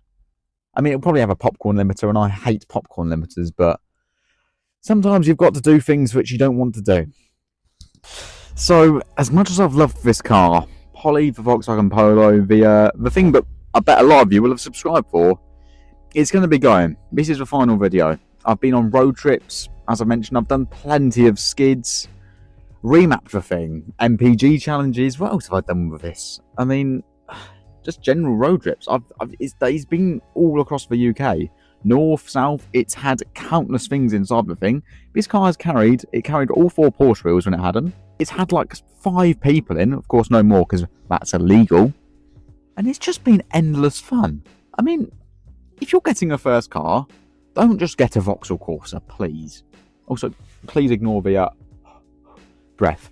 It is 1.5 degrees. I mean, the Polo's given me a little frosty symbol, so I'm going to wrap this video up soon. But don't get a Vauxhall Corsa, don't get a Ford Fiesta, and if you do get a Volkswagen Polo, which I really recommend, don't get a 1.2. What are you doing getting a 1.2? Go get a 1.9 TDI. You don't have to go for a PD 130, a PD 100 is plenty. Or get a PD75, a little 3-cylinder turbo diesel. They sound wicked. A 3-cylinder turbo diesel, to most people, especially the Americans, what the hell's that? It's the best engine in the world. It's a 3-cylinder turbo diesel. I absolutely love a weird little funky engine. And I know it's not really a funky engine in this. It's, if anything, the most basic, boring engine. But in a Volkswagen Polo, wicked little car. So how much does this whole thing cost me? I mean, let's start off with the basics. It was a £1,200 car. There's not much car you can get for £1,200. I mean, it's a weird, rare little diesel hot hatch, even better. Throwing on insurance, well, as 17, no claims bonus, first car, it was £3,000. Then again, though, that's just how insurance is in the UK. I know in America, your first car is a Dodge Viper, but in the UK, you've got to go for something like a Volkswagen Polo because they're small, they're normal. I mean, insurance is a bit weird. I've just insured my Audi TT, which has way more power than this, 4-wheel drive, has an Audi badge, so on and so forth, for £600 less than I was quoted to insure this. Doesn't make any sense, I know, but I'm not going to complain when I've got a 151 mile an hour car.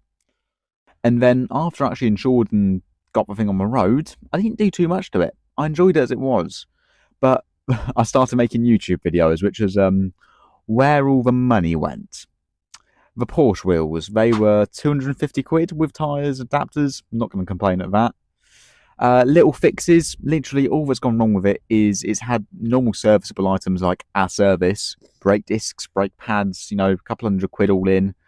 It had a lower arm, which was I think £150. It had a CV joint, another £150, £200. And other than that, it's not really had any serious problems until, of course, the gearbox. Other little things like I remapped it, that was 300 or so pounds. Put a subwoofer in it, 150 quid. And then little bits to tart up, like a fancy armrest and some new badges, another 50 quid. All in, £2,000. Maybe a bit more, to be fair, but all in, £2,000. £2,000 for a little diesel hot hatch, which has served me a full year of driving, loads of road trips. I once got 94 miles per gallon, and of course, the whole reason this channel exists. Videos on this stupid old little diesel hatchback. And thank you to everyone who's been watching. I didn't ever expect to even hit 100 subscribers, let alone over 1,000, because I'm making videos on a TDI Polo. It's ridiculous, but thank you all for that. So to round off this very, very cold January recorded video, do you go out there and buy a Volkswagen Polo? If it's a 1.2, if it's got a 3-cylinder petrol, no, do not. If it's got a 1.9 TDI, go and buy it right now before they're all gone. Sadly, these are all just getting put off the road because they're old cars. It's a 20-year-old Volkswagen. People are moving on and buying nicer things. Nicer things which are way less reliable and you'll see broken down on the side of the road with a hazard light sign. The amount of times I've flew past people in their Nissan Qashqais broken down, even though it's a 24 plate in my old Polo, it puts a smile on my face every time. I've loved the car. I didn't ever think I would. When I first got the thing, I thought, oh, it's a Volkswagen Polo. It's just a car to get my year's bonus and I'll move on to something nicer. And I ended up thinking it's one of the coolest little things in the world. Awesome, awesome car. Sadly, there's not really much I can keep from it. I can't exactly take the sunroof out as much as I love the thing, so let's get that closed. I can't take the seats. The armrest isn't going to go in anything else. What's in there? Oh. It's quite cool. My, the TDI badge. Well, I hope you all enjoyed the videos on my car. We're on to bigger and better things now. We've got the Audi TT. Trust me, what I've got planned for that car is going to it's going to make you forget about my Volkswagen Polo. It's done its year as a first car, but she's gone now. I'm going to miss the old girl. I'm going to miss it a lot, but sometimes you've just got to move on. So thank you all so much for watching, and I'll see you in the next one. I'll show you what the actual car I bought.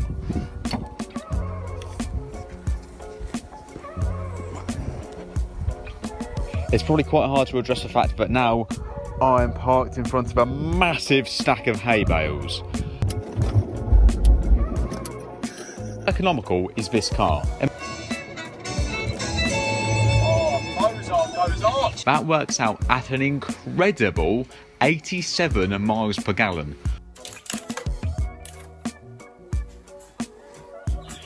Well, that was easy. It was 142 horsepower, but let's see how it is at 142. Second gear. Okay, she's quick. Still spinning, still spinning, still spinning. 60. We have just got a 0 to 60, 7.5 seconds. Look at that! I've done a thing.